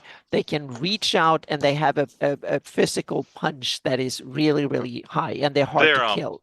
Yeah, they're originally a 3.5 creature, actually. Yes, exactly. Monster Manual 3, I think. Mm-hmm. Yeah, they had in the story. Yeah. I'm going to link the Forgotten Realms wiki page has a good story of the monster, so to speak. That is the so they forgot to mention now when you say it, I've used it back in the day too. So they took it for 5e, but I think it's cool because it's like a monster that is not a death knight, but it's a skulky death knight kind of thing. That can hide and can sneak and can strike out really, really tough, so to speak. And it's an awesome sidekick if you have like a major villain for a high level adventure. Then you can throw a couple of bone claws in as to beef up a major villain. and then that can take an encounter that could be super deadly even for high level ones. So if you have characters that are 15 to 20th level, a party that is really, really powerful, and you want to have a master villain, Wow. and he can appear to have the Yeah. master villain coming by himself, put in 2 to 4 bone claws that are hiding in the wings that can go in and help. They don't need to necessarily be that deadly, but they are there just to draw actions and spells and attention and stuff. That can turn any major villain into something that can wipe out TPK at a level 20 party if need be. So I think the bone claw is, if you want to terrify a party of 10 to 12, then you put into bone claws. If you want to terrify a 20th level party, you have a major villain like a demon lord or something, and then you put in some bone claws as its guardians or bodyguards, and simply, and especially they can also be the thing, if they manage to kill the villain, then these they'd reform in an hour and come after you. So, or you can have them reform in 10 minutes or something like that, or a few minutes, or a minute, like 10 rounds. So you can shape it and make it a really, really nasty encounter. They can also be temple guards, high level temple guards, where the phylacteries are locked in and they guard the place. And as long as you haven't been able to go in and actually destroy the phylacteries, they will come back and haunt you time and time again. Yeah, that sounds really nasty. Yeah, so They're I'm saying the top magnificent. level. Yeah, exactly. If you have like a Nero cult or something like that, a temple that needs protection, so to speak, then you can throw a couple of bone claws in there and hide the phylacteries locked in somewhere, and that will make it really difficult to come back, because they will waste a bunch of spells and resources to kill them, and then when they go out and refuel and rest and come back, the bone claws are there ready again, so to speak. So you can, yeah. So that is a monster that I want to say is really useful in a lot of sense. It's fairly straightforward but nasty, and it has reach 15 feet. That's one of the scary bit with exactly. There's a magnificent miniature of one, by the way, that WizKids Yep. does. Yep. But one of the things I would add there is this goes towards what I was saying earlier about these categories that I arbitrarily impose Yeah, here. it's all good. Is that a high level creature or bad guy can have minions or mooks who are also high level. Yep. It's like he's got his disposable front line, and then he has his inner circle of mooks, his minions, his sidekicks, and they can be just as nasty. And their whole purpose, again, as you were suggesting, Anna, they require that the party expend resources. Yep. And bleed hit points. Exactly. While taking them action. out, and the big bad just has to sit back and wait. Yep. And then strike periodically to do more damage, and then move in for the kill. Yep. So if you have one like some big villain, so to speak, and you want to make sure that the villain at least live long enough to get its message through or whatever, give him some sidekicks like this, some bodyguards that are really cool in a way, and they don't need to. You can make them invisible or something. You can make shadowy versions of them or something. Just there, the only purpose you have is that it will draw all the actions and stuff and spells for a few rounds from the characters, so they have to deal with that before they even get to the villain. So that way you can give the villain a couple of minutes to or a couple of rounds to do whatever the villain needs to do, and then it becomes a fair fight between unless the players start becoming smart, and they can hypothetically create some distraction for the minions and then bum rush the how do you distract an undead? I think you can someone or a give group them of a target. Exactly. Give them a target. Offer themselves up. Oh my god. That's why summoning creatures is a great way of dealing with bone claws. You summoning creatures is a great thing. If you're Lord Robilar, you have a bunch of orcs you can force into the front lines. If you're a particular, say, a barbarian, maybe you want to go out in a blaze of glory, and this is your moment. Yep. There's no reason for a PC not to have the heroic last stand. Yep. Oh my god. Die in a blaze of glory as a hero. And you also are insane. Also these monsters, I think, meaning bone claw is something that you can perfectly scale up and down. You Okay. can make one that is significantly less powerful, and you can make someone that is super a nasty. baby You can Bowclaw. exactly you can dial them up and down as needed, so to speak. That's one of the just like you can do with skeletons. Yeah. Meaning you can have the vanilla skeleton that is not even a threat to a 0-level party, or you can make them out of steel and make them explode or burn or whatever, and they may become really difficult even for higher level Jay, party. my players are insane. I want to point out that Indicarus Jonathan, one of his characters was literally physically ripped in half, and one half tossed into a cheering crowd. And he said it was I was like, man, Jonathan, I'm sorry that happened. He's like, why? The character loved it. It was a glorious death, and the skalds will be singing of it for centuries He to was come. Deadpooled. Deadpooled, yeah. Oh exactly. my gosh. But he died, and he will become a legend, so it's all good. Yeah. But it's also, I think, important to emphasize here that it's not something that I don't assume that the party will always go in and fully engage, so to speak, and get wiped exactly. out. This is something, if you have a master villain, let's say you have a high level villain and the characters are like level 12, and you have a master villain, you want to introduce them, the master villain, into the campaign, but you don't want the master villain to be killed, and the master villain don't want to be killed. So the master villain has some powerful bodyguards that can almost wipe out the party, and the master villain is just saying that if you come after me, I'm going to kill you, and set an example or something like that. So that's why you need various sidekicks and stuff that are powerful and can do cool stuff, so to speak. So you need to set the mood, or you want to be able to send a message, so to speak. So, or you send one through a village at night, and when the characters are there and they see that the nasty half shadowy thing goes out and kills half the village easily, and then the party realized that we probably need to do something, or we should flee. Which one should we? What should we do? So there's there's thematic stuff, meaning undeath should be scary, should be really, really scary. I got it. Yeah. I understand that 100%. So I just love the scale of this. Yeah, you should kind of up the game. Meaning, I conquered 1/3 of the Flanese. He needed to scare the bejesus out of his in order to conquer, so to speak. Yeah. Oh, that's funny. And on actually going to a smaller scale. Go for it, Les. Yeah. And tying in to some extent the idea of the elves and the fae and things, I'm going to go for the first edition Banshee. Oh yes, Banshees. It's right up below me right now. Yep. Because I love the idea that it was like, for example, a vain or callous elven maiden. Whose spirit now lingers. And I love the idea that you could work in, if you want, and this is always my suggestion with this stuff, work in a backstory for her.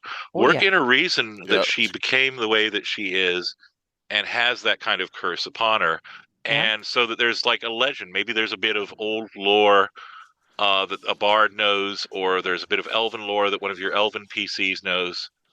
About this place gives me you're in a creepy place, and someone comments on the place being creepy, and then the other character, you've slipped them a note or something, and they can convey in their own words, these are the woods that are haunted by ...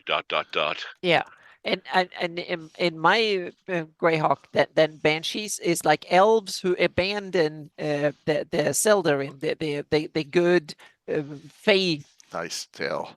So to speak. So they abandon their heritage and turn, like Keek did for Ayus and stuff like that. So they become either just neutral or turn to evil, so to speak, and abandon the elven gods and the elven way of life and all that. They lose the protection. Yeah, and they can, when they grow old, they have to basically commit suicide or something. Otherwise, they will become groaning spirits like banshees eventually. I have something similar in my campaign, which we're going to come to. That'll be my next creature, actually. Why weren't they just called banshees in the monster manual? Why are they called groaning spirits?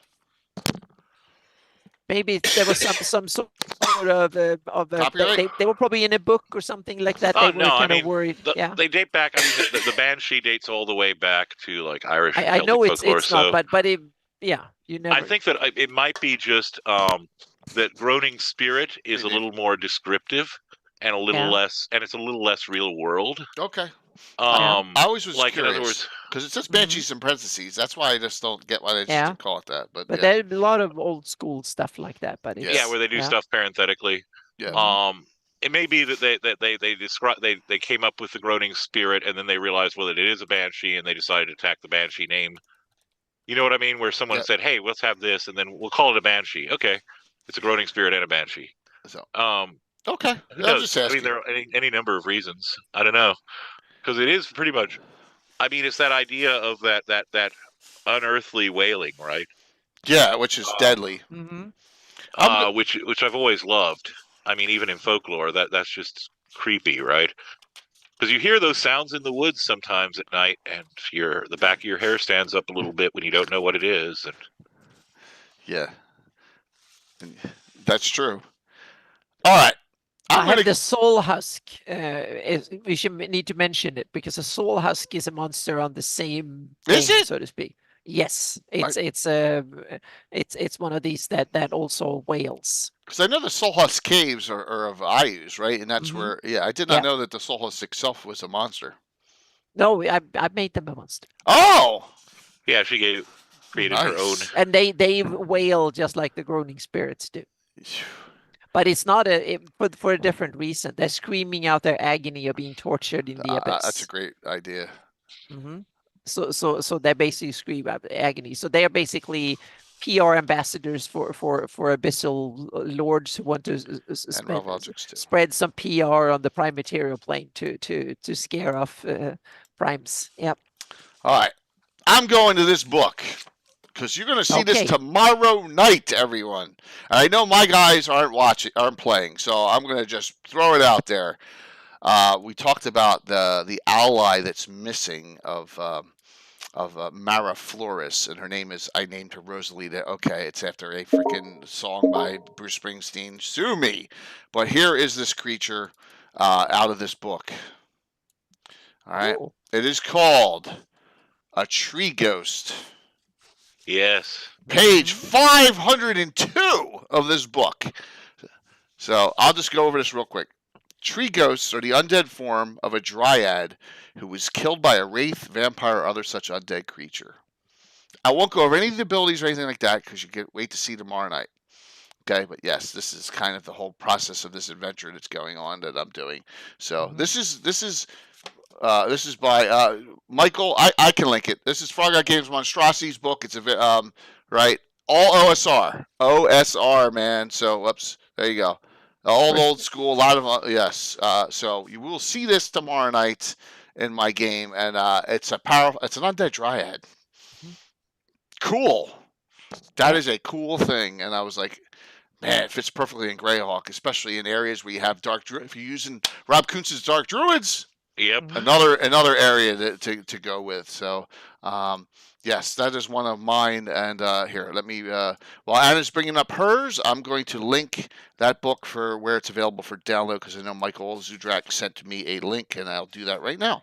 It was available on drive-thru as well for $24 or something like that. Yeah, let me do that again for it. Yeah, it's actually on sale right now, I believe. Mm-hmm. Yeah, it's over 500 pages of goodness in there. So go ahead, Anna. You can go next. Well, yeah, we mentioned the Soul Husk, and I've done 2 undead monsters. One that I published, the zombie goats. Zombie goats. Yes. That's your version of mooks, so to speak. That can be very annoying and can be damn disruptive especially if they come in hordes like 20 or 30 or 40 of them.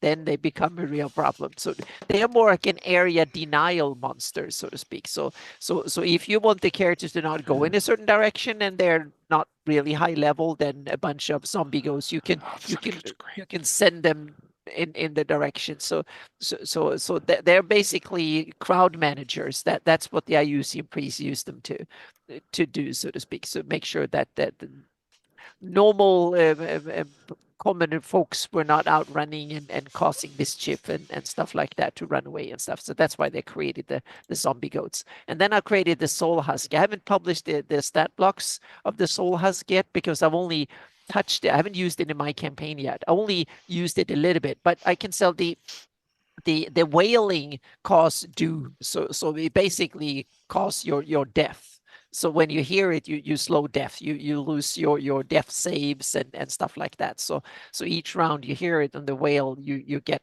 closer to death. So you become very vulnerable if you do it. So you better run and stuff. And they're not super hard to kill once you're up close to them, but if you're at the distance, and the thing is that they attack at a distance when you can hear them, and you can hear them quite a bit. So they're a scary distance area monster. They're also a kind of area denial. You can the Iusians and stuff, what they've done, especially high power clerics, because they are kind of immune to the effects, really how powerful. If they have an area they don't want anyone to go to, they lock one of these soul husks in the basement that wails. So that means that it's hard for anyone to come close. So that's what it's also sort of PR monster, meaning they want to scare everybody from anyone from going there, so to speak. So it's a way of instilling fear in the populace by simply demonstrating if that any commoners who come close, they die. Yeah, That's the whole idea, to instill fear in the commoners, so to speak. So Shriekers only more so. Yeah, exactly. Yep. Tim's dad. Tim's dad always said. They also have a nasty story, because they are the monster that I use practice on its original populace in the soul husk caverns, and that's where the original soul husks are, so to speak. And then there have been but they are high level monsters, so they're not that many created, maybe 100 or so, a couple of hundred tops. And so it's kind of flesh crafted undead. Yeah. Yep. A specialty Iusian monster. Nice. Yep. Okay. Let's keep on spinning this wheel here. So Les, what do you got? Oh, well, if it's coming to me, I'm going to actually point to something. It might be a little controversial. I don't particularly care. Nice. There's in Greyhawk, right? We have, as examples of this, you have a couple from you have a character in I think it's D2, if I'm not mistaken, going all the way back. Yeah, you're talking about Lich? No. Oh, talking, that's D1. Talking vampires. Oh yes, isn't that D3, the vampire with the succubus? Yes, that's right. That's D3. Yes. Now, what's interesting about those two as a pair, right? Yes. To me at least, is you have a drow vampire here. Yes, I love it. Let me see if I can bring that up real quick. Drow and vampirism seems to be thematically connected there. There's an interesting thing here that I'm going to get to, which is you also have in oh god, which book is it? I want to say it's Libris Mortis. Has another drow vampire from Airly Sinlu. I think his name was, let me think right quick. I think it was Raja, like Israk, not Raja, or something like that. So you have at least two canonical or pretty canonical versions of drow vampires, right? Now, when you were talking about the kind of elves who turned away, right, Anna? The thing that came when you were talking about elves that kind of turned away from the here's where my thing comes into it. In second edition, there was the elven vampirism. Yeah. And like so a separate thing, not the standard. They had a twist to it or something. Yes, exactly. And I believe they also use those primarily in Ravenloft in third edition. And but I think you can easily take the lore here and adapt it so that you have a few elven vampires. If you have drow vampires, I see no reason biologically or logically why there shouldn't necessarily be elven vampires. Oh, I agree 100%. That have rejected. Unless you're dead on. And vampires is something that I think I want more a Greyhawkian twist to it, so to speak. I don't want my standard Romanian Vlad, the Impaler kind of vampire or Dracula. I want a bit of a Greyhawk twist to them. So I'm not really sure where I want to how I want to incorporate them, but I want to give them a Greyhawk home, so to speak, a thematic story into the Along setting. those lines, the thematic story, we were talking about regional vampires or localized vampires. Another great source for that would be Dragon Magazine 126. Where Tom Mulvey wrote an article for AD&D, first edition, in which he incorporated the Greek, Scottish Highland, and Chinese variants of vampire lore and statted them out. And I'm saying that you can easily, just as the vampire that you see in D&D it's not even Romanian and Transylvanian. That's more based on the D&D Dracula is more based on the Bram Stoker and post-Bram Stoker kind of Dracula. But if you want other variants, you can go to that article in by Tom Mulvey in Dragon 126. Awesome. And take some of this the Scottish Highland dancing vampire, which is a particularly eerie creature. Or the Greek vampire, and you can make them, regionalize them and make them creatures for a particular thing in Greyhawk. Yeah, and you can also wonder what deity or demon lord or something would have vampires as meaning is, and what Orcus is the demon prince of undeath. What kind of special undead are tied to Orcus? Is he producing some special type of undeath or something like that? So. Or are there other means by which the undeath can be achieved? Exactly, meaning that there are thematic setting possibilities there that you can exploit as a DM and in your campaign. You can build connections and themes and stuff there. So real quick, related. I was going to say, you have a succubus consort with a drow male vampire. It's just awesome. I was going to say succubus and vampirism, and to me that smells grasset. It sounds like a wonderful couple. Yeah, it smells like a grasset or the six-fingered or the seductress. Or this ties into a couple in my campaign, actually. I took the Penangolin from the Fiend Folio, which of course disgusting creatures of all time. I'll only keep this up I love very the shortly. Penangolin. I love it too. It's just this picture's not that bad. But it's mostly it's a Malaysian kind of a Malay kind of creature that they used. But I changed the lore and made a specific kind of where it originated from. No one's sure, but the folklore that I adopted to it is very Wild Coast, right? And it has to do with young ladies stepping out of line and so forth. But I adopted the lore. But there's a Penangolin that was haunting parts of Narwhal. Oh, nice. Along with her Cambion lover. Who were the heads of a gang. The gang members didn't realize what they were. That's a great story. And my players decided to strike a deal. Things went south, and they severely messed up the Cambion, who got away. Decided to pursue him, and then were attacked by the Penangolin and just barely got out of there alive. And now, whenever they smell those vats, when you smell vinegar, run. Yeah, whenever my player characters are triggered by vinegar. So you got to change it up a little bit there. But the idea was that she had been transformed. I incorporated. I know that you're not fond of it, Jay, but I incorporated the burning of Narwhal, and so the city's being rebuilt, and you have all these settlers from Greyhawk coming down, and other stuff happening. And the attempt on the locals to rebuild and reassert themselves, right? Yeah. And in the midst of this chaos, you have a gang, and the gang's leaders are a Penangolin and a Cambion.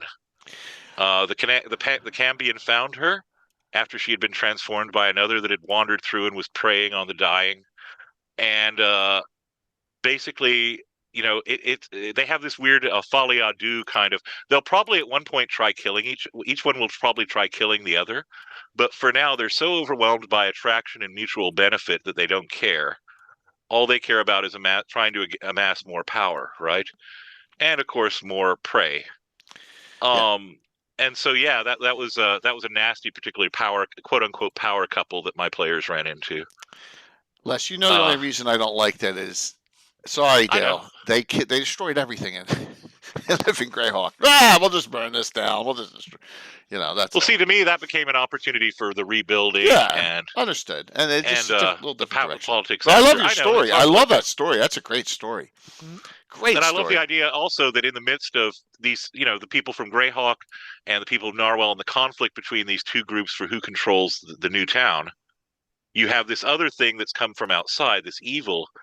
One thing from within with the Penanglan, and another from without with the Cambion, and they've united, and they're slowly whittling away at the town and preying on both populations. I kind of dug the kind of the impact that it had culturally and politically, and I dug the idea that my players thought they were dealing with normal thugs, and it got well out of hand. Penanglan was scared the crap out of anything. It's just because of it's so specialized. That's great. Yeah. So, all right, I'm going to go through these quick because I just want to go through some named great legendary, and then if we want to touch on. Well, we have two Greyhawk specific undead we need to mention. One is mentioned in the chat here. That's really? One, so. Just recently? There's two we need to talk about before we end today because they're so tied into the setting. All right. Well, if one of these is one of those, I apologize. We'll just no. Please right, continue. So, Wolfgang Bauer. Dorsane the Ghoul King, right? Mm-hmm. Yes. All right, so that's Greyhawk. So when he does this, there's a whole dungeon adventure. This is 5th edition. It's its own setting, right? Empire of the Ghouls. Probably is that go in Northlands or is that go in the general? It's I forgot where it's. Yeah. Set. But to be honest, look for Kingdom of the Ghouls, and that is Dorsane the Ghoul King. That is. And then you have Empire of the Ghouls as a standalone unique book. Greyhawk. Yeah. Sakatha, Vampire Lizard King. Yep. Tomb of Lizard King. I ran it as my 1000th adventure as a special. A really nasty combination. Put them both together. It's Midgard. Thank you. That's what I thought. Now I remember there's a third one. So okay, four different undead. We just need to mention. We haven't even touched Death Knights yet. That's one. That was one of them. Animus. That's two. Yeah. Mm-hmm. Kargath, King of the Death Knights, originally by Scott Benny. Sorry, he's passed, but that was the first ever mentioned Death Knight. Now we got a bunch of them, but another. But they're tied into. They have a set. They have a story in the setting and a place in the setting, and I love it. So it's cool. But I also think there's room for other versions of the Death Knight than these original ones, because I love the concept. You can tweak it, make new versions of the Death Knight. Or what about Ayus, Orcus, others? Agreed, but then I don't think they should be called Death Knights. I think they should be called exactly. Else. You rename them, reskin them, but and use a different version. But the theme of that idea of undead warriors, so to speak, can be really powerful and could probably be used more of. And if you all a couple weeks ago saw my frickin' players, which I always do, they whined when they went to that Braxham's Lair adventure. And it was a Death Knight interred, unknown Death Knight, and it throw that 20 hit die fireball out. Yeah. Hey, too bad. I mean, sometimes you run across a Death Knight when you don't are not expecting we are it. Nasty? Hey, I didn't write the adventure. Yep. Yeah. So Asperities, some liches, right? Lich and D1. Just lying there hanging out. Yep. Gary Julian put a whole background in on about him, so we know about him. And then also Sarek from Tomb of Horrors. I would say exactly. We have the Demilich. We have a couple of Demiliches and Liches and Undead, and Vecna goes into that scheme. And we have the Dracolich is another Greyhawk with Dragotha is another one that I think we just need to mention. Well, and we also know that Greenwood created that. Yeah. But it was shoehorned into Greyhawk, so that's why we got our little share of it. So we had that discussion with Ed on that he created the first Dracolich. It was White Plume Mountain. They just called it an undead dragon. They didn't at that point. It wasn't called a Dracolich. Exactly. So it's kind of cool that we got our little slice of the undead dragon and Dragotha thanks to White Plume Mountain was shoehorned into Greyhawk. So I just threw them out just to get some name ones out there, so we can go back and talk about any of those. Just because I didn't want to miss them in our discussion. That was the ones I wanted to just mention, and because animuses are so tied into the setting. Yeah, so called Sergeant. All right, well, let's go there Nation, I next. think. Let's And talk about one last thing I was going to say about Sergeant is, while we're talking vampires, of course, with the Boneheart, you have Mescaline. who I Mescaline. love. Yeah, good one. Yep. Yeah, vampire actually in the Lesser Boneheart. Yep. Yeah, and Eyes the Evil. That's always a good twist. He's in which keep's he in? He runs one of the keeps up north on the border. Mescaline. Grabford, I think. He's in Grabford, Yeah. isn't he? Yes, Grabford. Yeah, I think so. Yeah. So, Animus. Go ahead, Les and Anna. I don't know enough. Once again, I'm not on the eastern side of the map. Dale, sorry. I don't know enough about the Animuses to even know who they are. This ties into what I was saying about ennui, I think, being a factor. Like, the idea being, like, how, if you're paranoid and you're convinced that your nobles might betray you or your general might not, you have to stop, how do you make sure no one turns against you?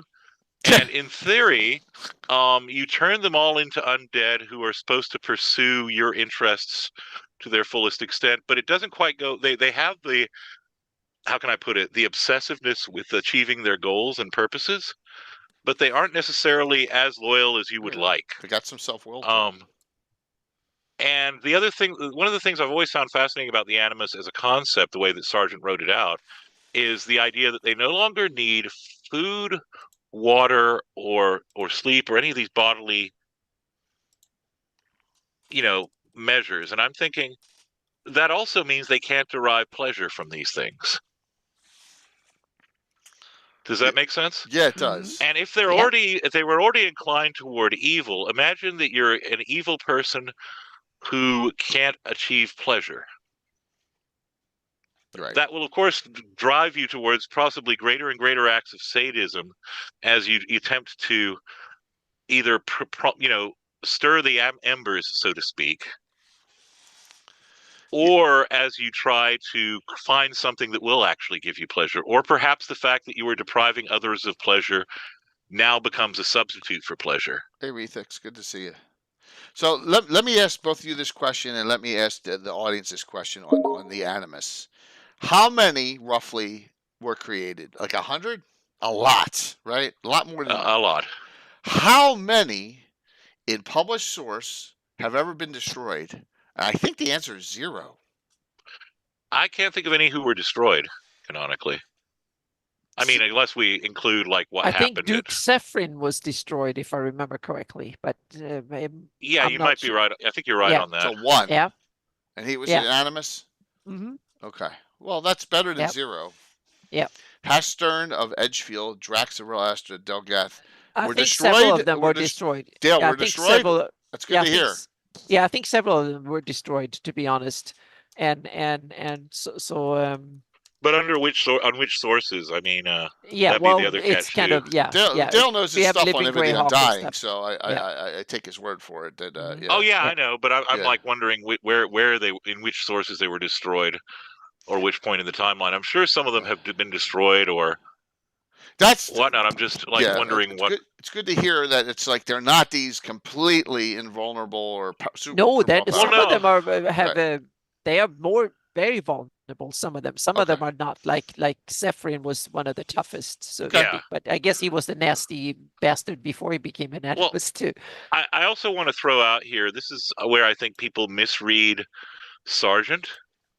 Everyone thinks that Sargent was creating this grim, dark world, and there is a lot of darkness in Sargent's take on Greyhawk. But I think one of the things that comes up when you read I Use the Evil in particular is his notion that this is also a time for heroes.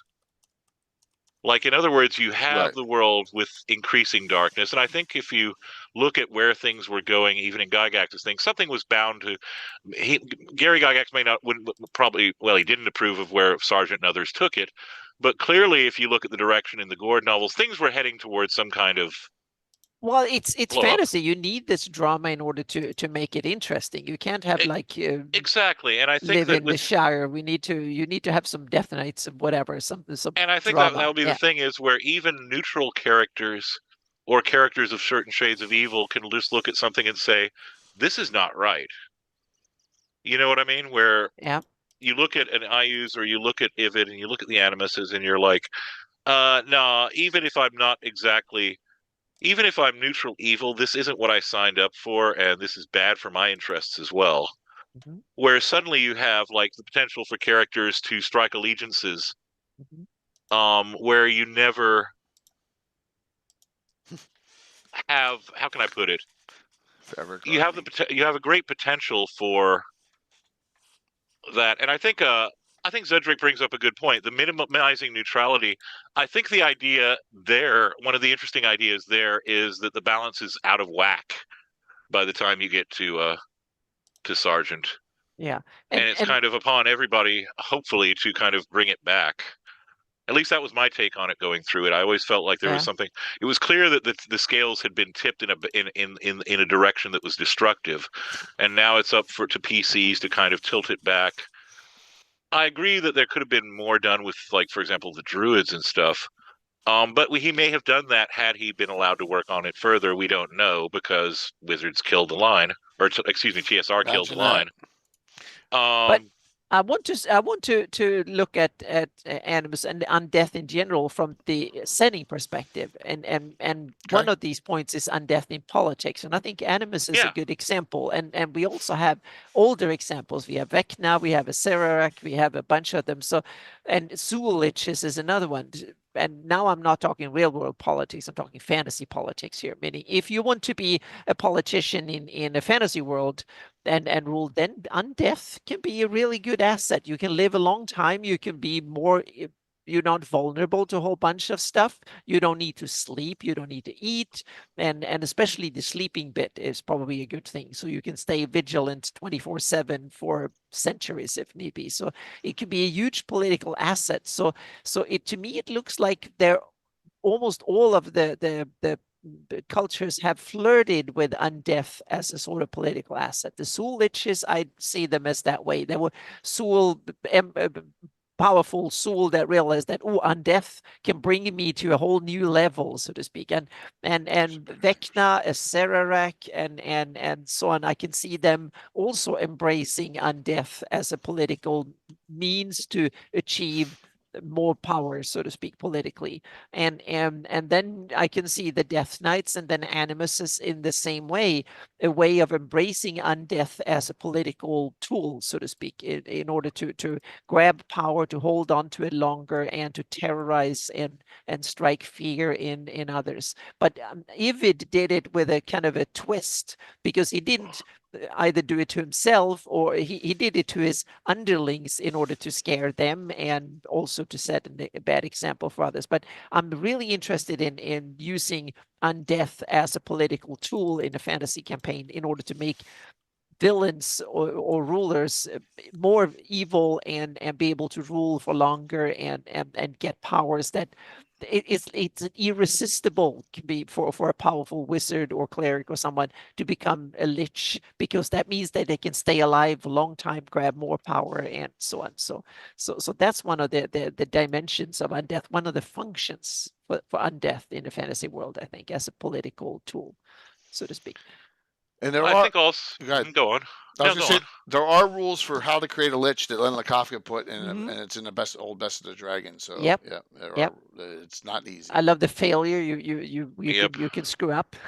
You can fumble that table and then it Yep, becomes something else. absolutely. The other thing I think,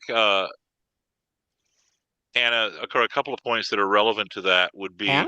it's actually mentioned in let me think. It's mentioned in the description of Sul liches that's in the Monsters Compendium, and that's in the original article in, I think it was in Polyhedron, Yeah. that Sul liches do meddle in, some Sul liches do meddle in the Flenessus politics, but they do so from behind the scenes, Mm-hmm. which makes a sense if you think about the fact that they can change bodies and change appearances. Mm-hmm. And usually it's to further some agenda of their own, some Yeah. private agenda. So Mm-hmm. it's not a public. It's the kind of power behind the throne kind of, Yeah. Mm-hmm. or the king Cool. whisperer, if you will, Yeah. motif. And the other thing that I think is interesting and that's relevant here, since we were talking about governance, is that if you are undead, Okay, if you're living, your population is a resource, correct? Like, not only is it a body of citizens to be governed, but those citizens are also a resource for the nation and for the nation's use, right? In theory, What yes. happens? What happens when you're undead and you no longer have to think about your humanity? Yeah, but you Um, also need undead don't procreate. They need I living think, bodies and to what I'm getting at is the idea that your population then, Mhm. the idea of using your population as zombies Yeah. or as undead, and thus prolonging their servitude Mhm. and their usefulness to the state, and by Yeah. extension to you, becomes more of an option. Yeah.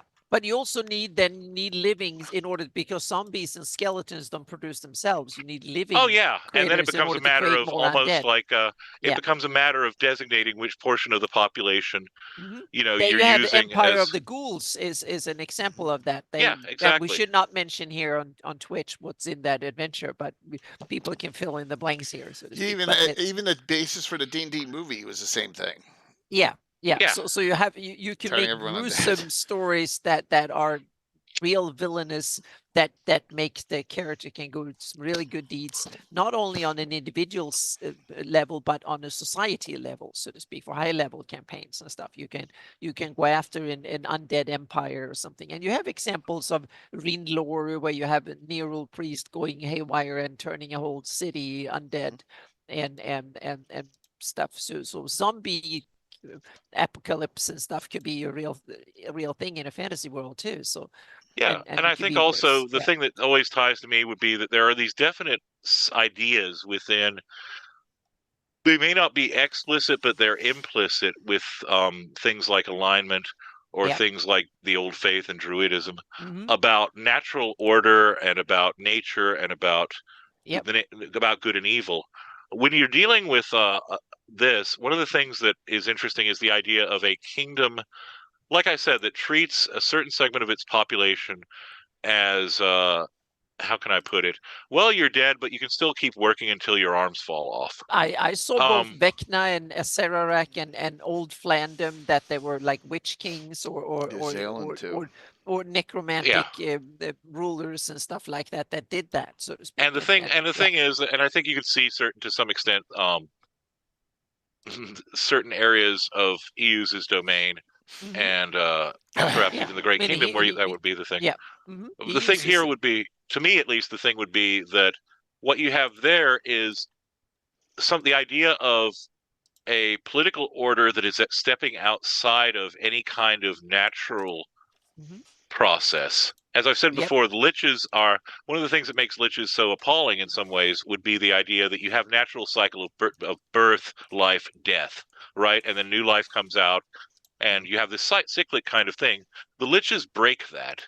Mm-hmm. They cling on to Yep. life, and they do so for their own purpose. Mm-hmm. They Right. aren't advancing anything else. They're in a way selfish creatures, Mm-hmm. regardless of alignment.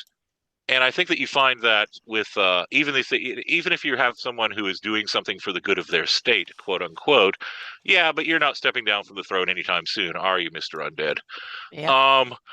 And the idea then that everything becomes a resource to be managed, be it human reproduction, be it the process of internment, where there is no burial. You're just going to be recycled, right, as a worker. These are the things that should strike players as That particularly galling. Yeah, and that's one point I need to make. If undeath is common in a fantasy world, there will be no graves. Yeah, Hardly, and a culture would not dig down their dead bodies waiting for them to come back and haunt them. No, but they might bury them in a way that they can animate them back and use them as a weapon against the enemy. That might be, or they might destroy them some other way in order to their burial habits will reflect the fact that undeath is a thing, so to speak. but So I think the thing yeah. would be too, though, that there are probably periods when undeath is more common than others. If we were to go by the first edition Monster Manual, Fiend Folio, and Monster Manual Yeah. 2, most undead are rare or very rare. Yeah, but you can And they also have certainly don't. Yeah, sorry, go Just to continue, they don't crop up very much on the Greyhawk encounter tables in the box set either. Yeah. So I'm assuming that they're there, but they're in very specific locations. And you can also have it historically. That means that they need to be discovered, meaning clerics and stuff need to figure out how to create them, or wizards or others need to figure out the magic and stuff in order to make them a thing. So that's how I have it, that it was kind of discovered and used.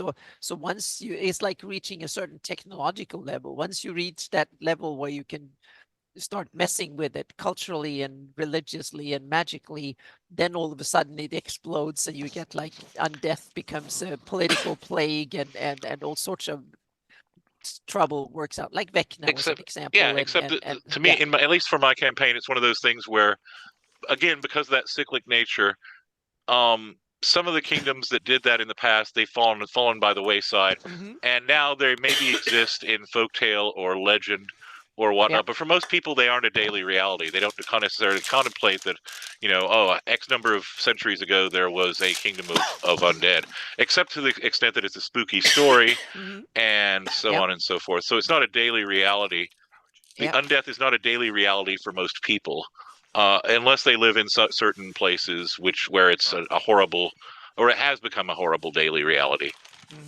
I just had a cough drop out, and I dropped it way under my table because I'm a dumbass. There we go. I got it. Yeah. They can be slippery. Yep.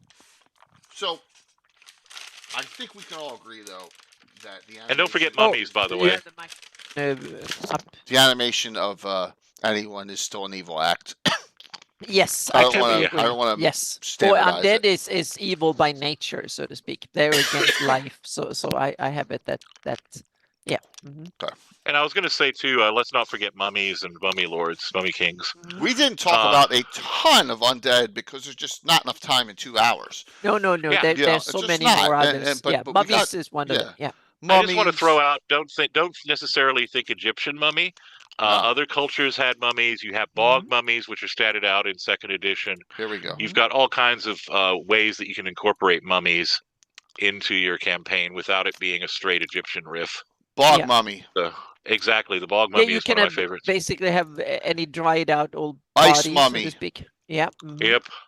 I had those. And you have these, bog meaning in Norse they have people that fall into or put away in old bogs and stuff. They are preserved as mummies.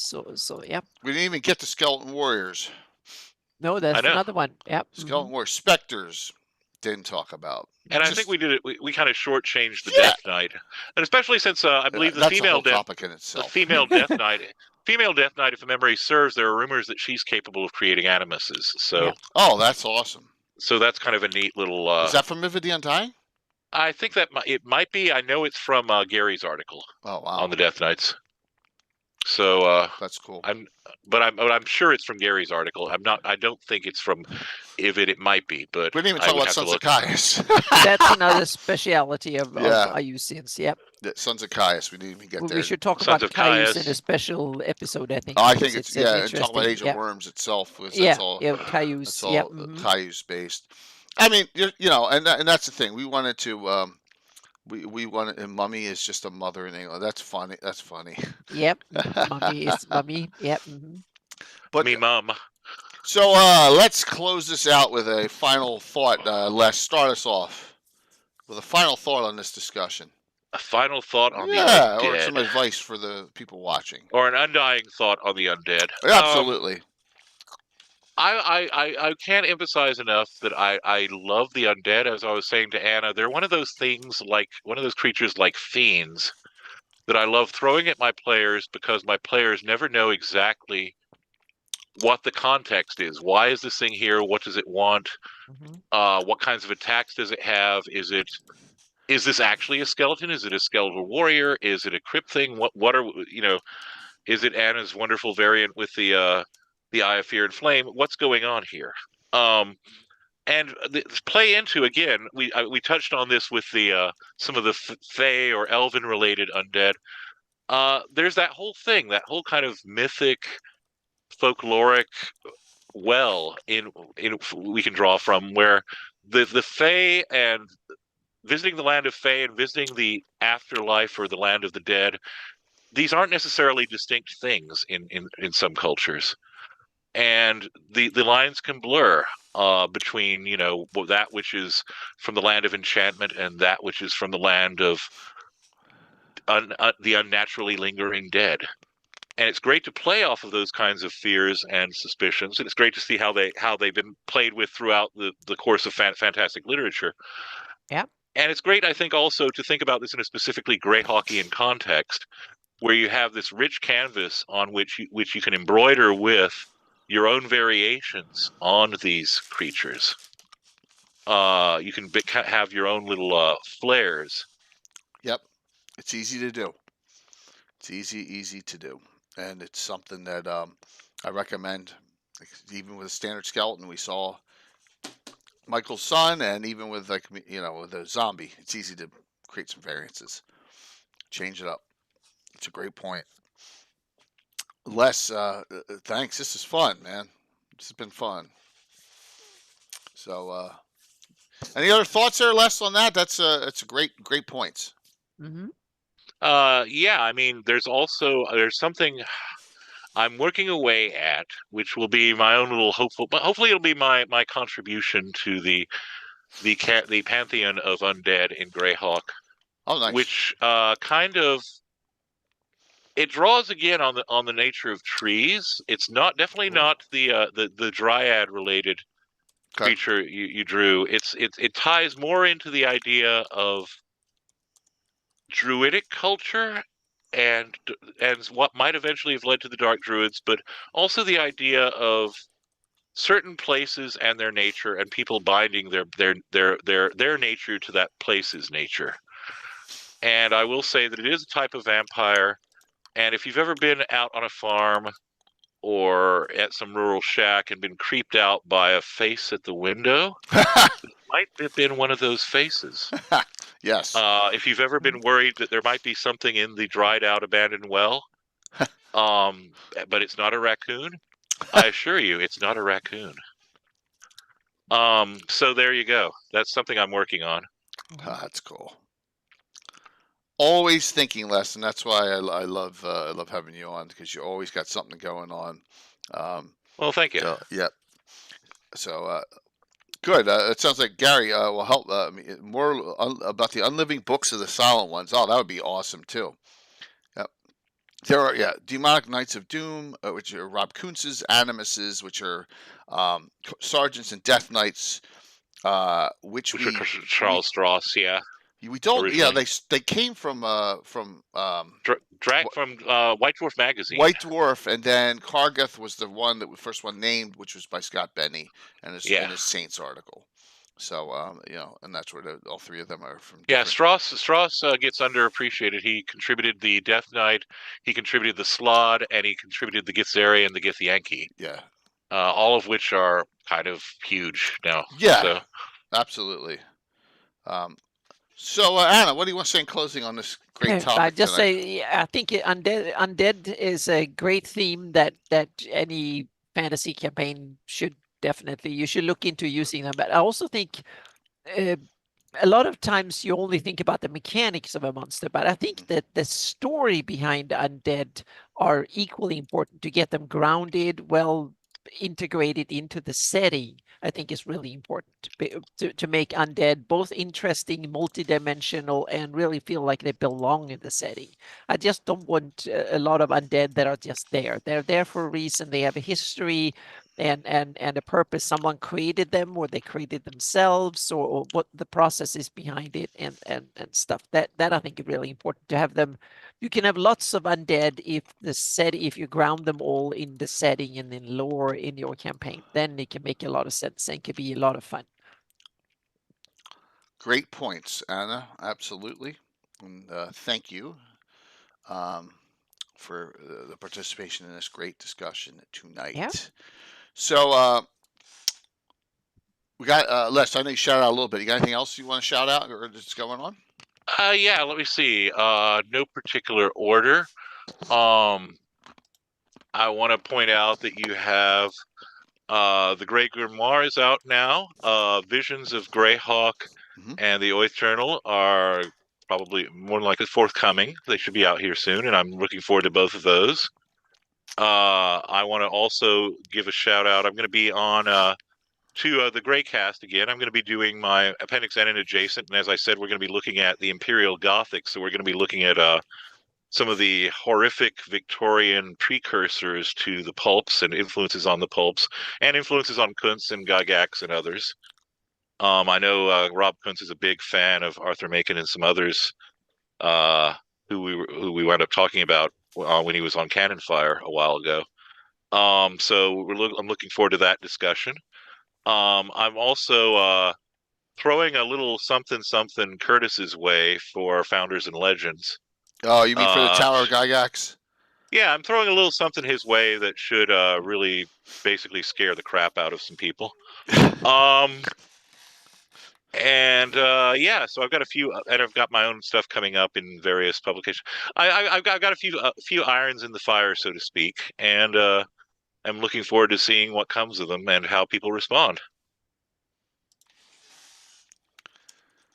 Well, thank you, Les, for that. Appreciate it. And always looking forward to what's to come with you, which is always something and a lot, and that's really appreciated.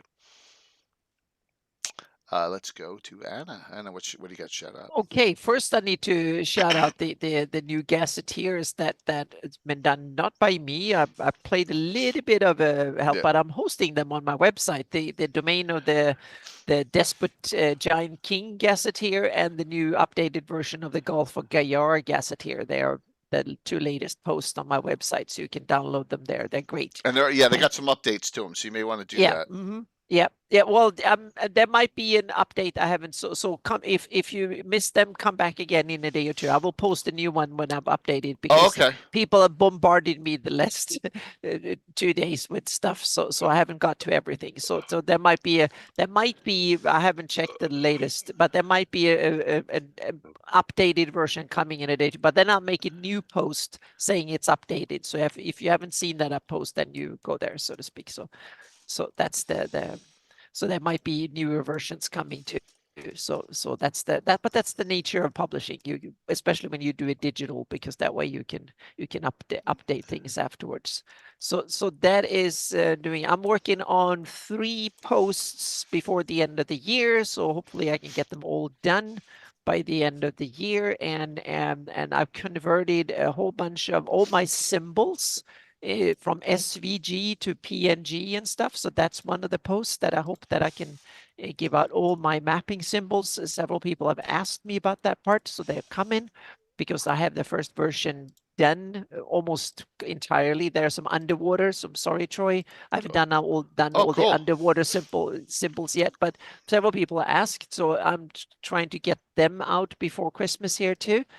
And so yeah, so I'm just scrambling to trying to get everything that I wanted to do this year to get the feverish activity the last week to get things done so I can move into the next year here. So yeah. Fantastic. And there will be a stream on Friday again. So yep. Excellent. Thank you. So this is what's going on before Christmas. So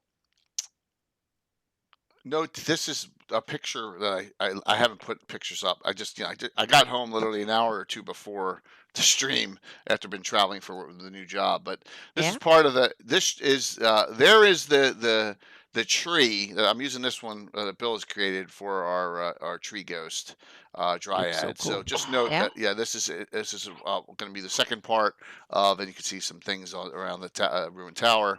And then we'll go from there. I may, if I get a chance, put up some other pictures, maybe in between working tomorrow morning or tomorrow afternoon. But that's for tomorrow night. We finish this up adventure tomorrow night. The Narwhal Headhunter initiates in the Festival of the Blood Moon. So this is like what's going on up there in TriCaster, as an addendum to what happened in the 2-parter we had a couple weekends ago. Just so you know. There's badness going on at multiple places during this blood moon because it hasn't appeared in 300 plus years. All right, that is tomorrow night. But Saturday will be. I guarantee it's the last special event before Christmas because I don't have time after that. So we have our great group here. We have Heather Hex, Coco Bunny, LJ, DM Dave from Guild Superior, and Cork the Mighty. So 3 out of the 3 players from the original group from the 2-parter. Heather Hex joins us playing a bounty hunter named Cobra, who's going to be bringing a mission to the group. And Dave's character, who he has a ranger, will be in the Salty Dog at the time and find some interest in it. So that will be an interesting one-shotter, normal campaign, special event with a special guest campaign. 9 a.m. Saturday, the 23rd. We'll be running through to 1 p.m. And that will be, yes, Cobra with his eye patch. She got it. She wanted to play a Snake Plissken character. I'm like, go for it. Have fun with it. So, just enjoy. That's what the game's all about. So it'll be a fun time. That will be on Saturday morning, and then next week is next week between Christmas and New Year's. We'll see. Don't even know the schedule yet. Obviously, no gabbing this week because it's Christmas Eve. Yeah. So, but we may do. That doesn't mean we won't be doing something on a Tuesday or Wednesday. Yeah, we have to. We'll figure it out. We'll figure it out. I will have probably the end of the year Gavin, the year in review, the day after New Year's. I think the second. That'll be a Tuesday night. I'll do the special year in review Gavin that night. So sounds good. Yeah. But between Christmas and New Year's, we'll see. We'll have something going on. All right. Let me do the giveaway for a DVD reprint. Dale, you won on Sunday, and you still haven't told me. Also, Hager as well. I got Justinius's, so I got his. Let me put this in now. Let's see here. We got, and then we'll find someone to raid into. I think I'm going to raid into Razzmatazz tonight. He's got to talk. They're talking about WotC and how is WotC dying and all. Maybe we'll do that. So. Because I don't have to do that discussion, then someone else can do it. So here we go, closing out. It's all over YouTube and Twitch. Yeah, so better everyone else than us, because the winner tonight is. Oh, you're kidding! Are you freaking kidding me? You're kidding! Are you kidding me, Dale? What in the hell, man? You won twice in a row? Oh my gosh! This is rigged. Holy jeez! So, all right. Well, awesome. Tell me what 2 you want then. Congratulations. Holy moly, man! That's crazy. That is nuts. Tomorrow night's Infinite Dimension games. We got some for 3D printers. We got some $20 gift certificates, and then also we're going to have a Reaper, at least one Reaper Mini for someone who is not. Isn't it crazy? You're loved by Rudd or something, man. So, and then we'll have some Titan Dice giveaways on Saturday morning. So we got a lot of stuff going on, and everyone loves their Titan Dice. So, Dale, thanks for the win again, and then Les and Anna, thank you for a wonderful show tonight. And like I said, we're gonna read the Razzmatazz. Thanks for having me around.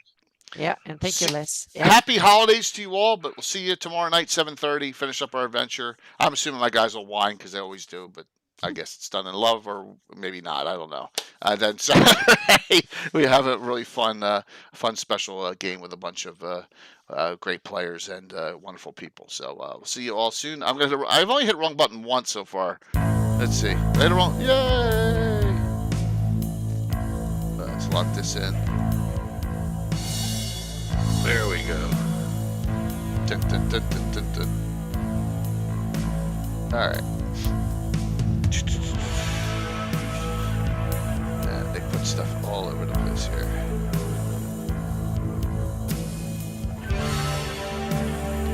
Thank you, Sir Jack. Yeah. I'm having trouble bringing them up.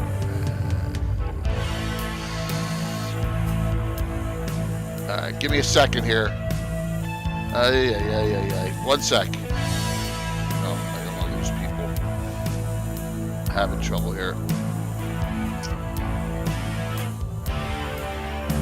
There you go. I spelled it wrong. No wonder. Dum. Here we go. Got it.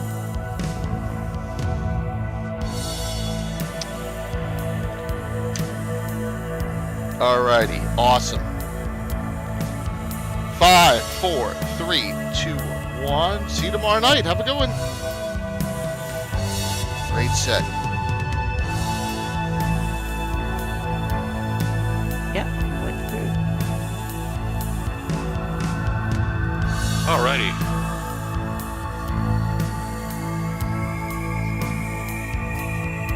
So how was it, guys? That was awesome.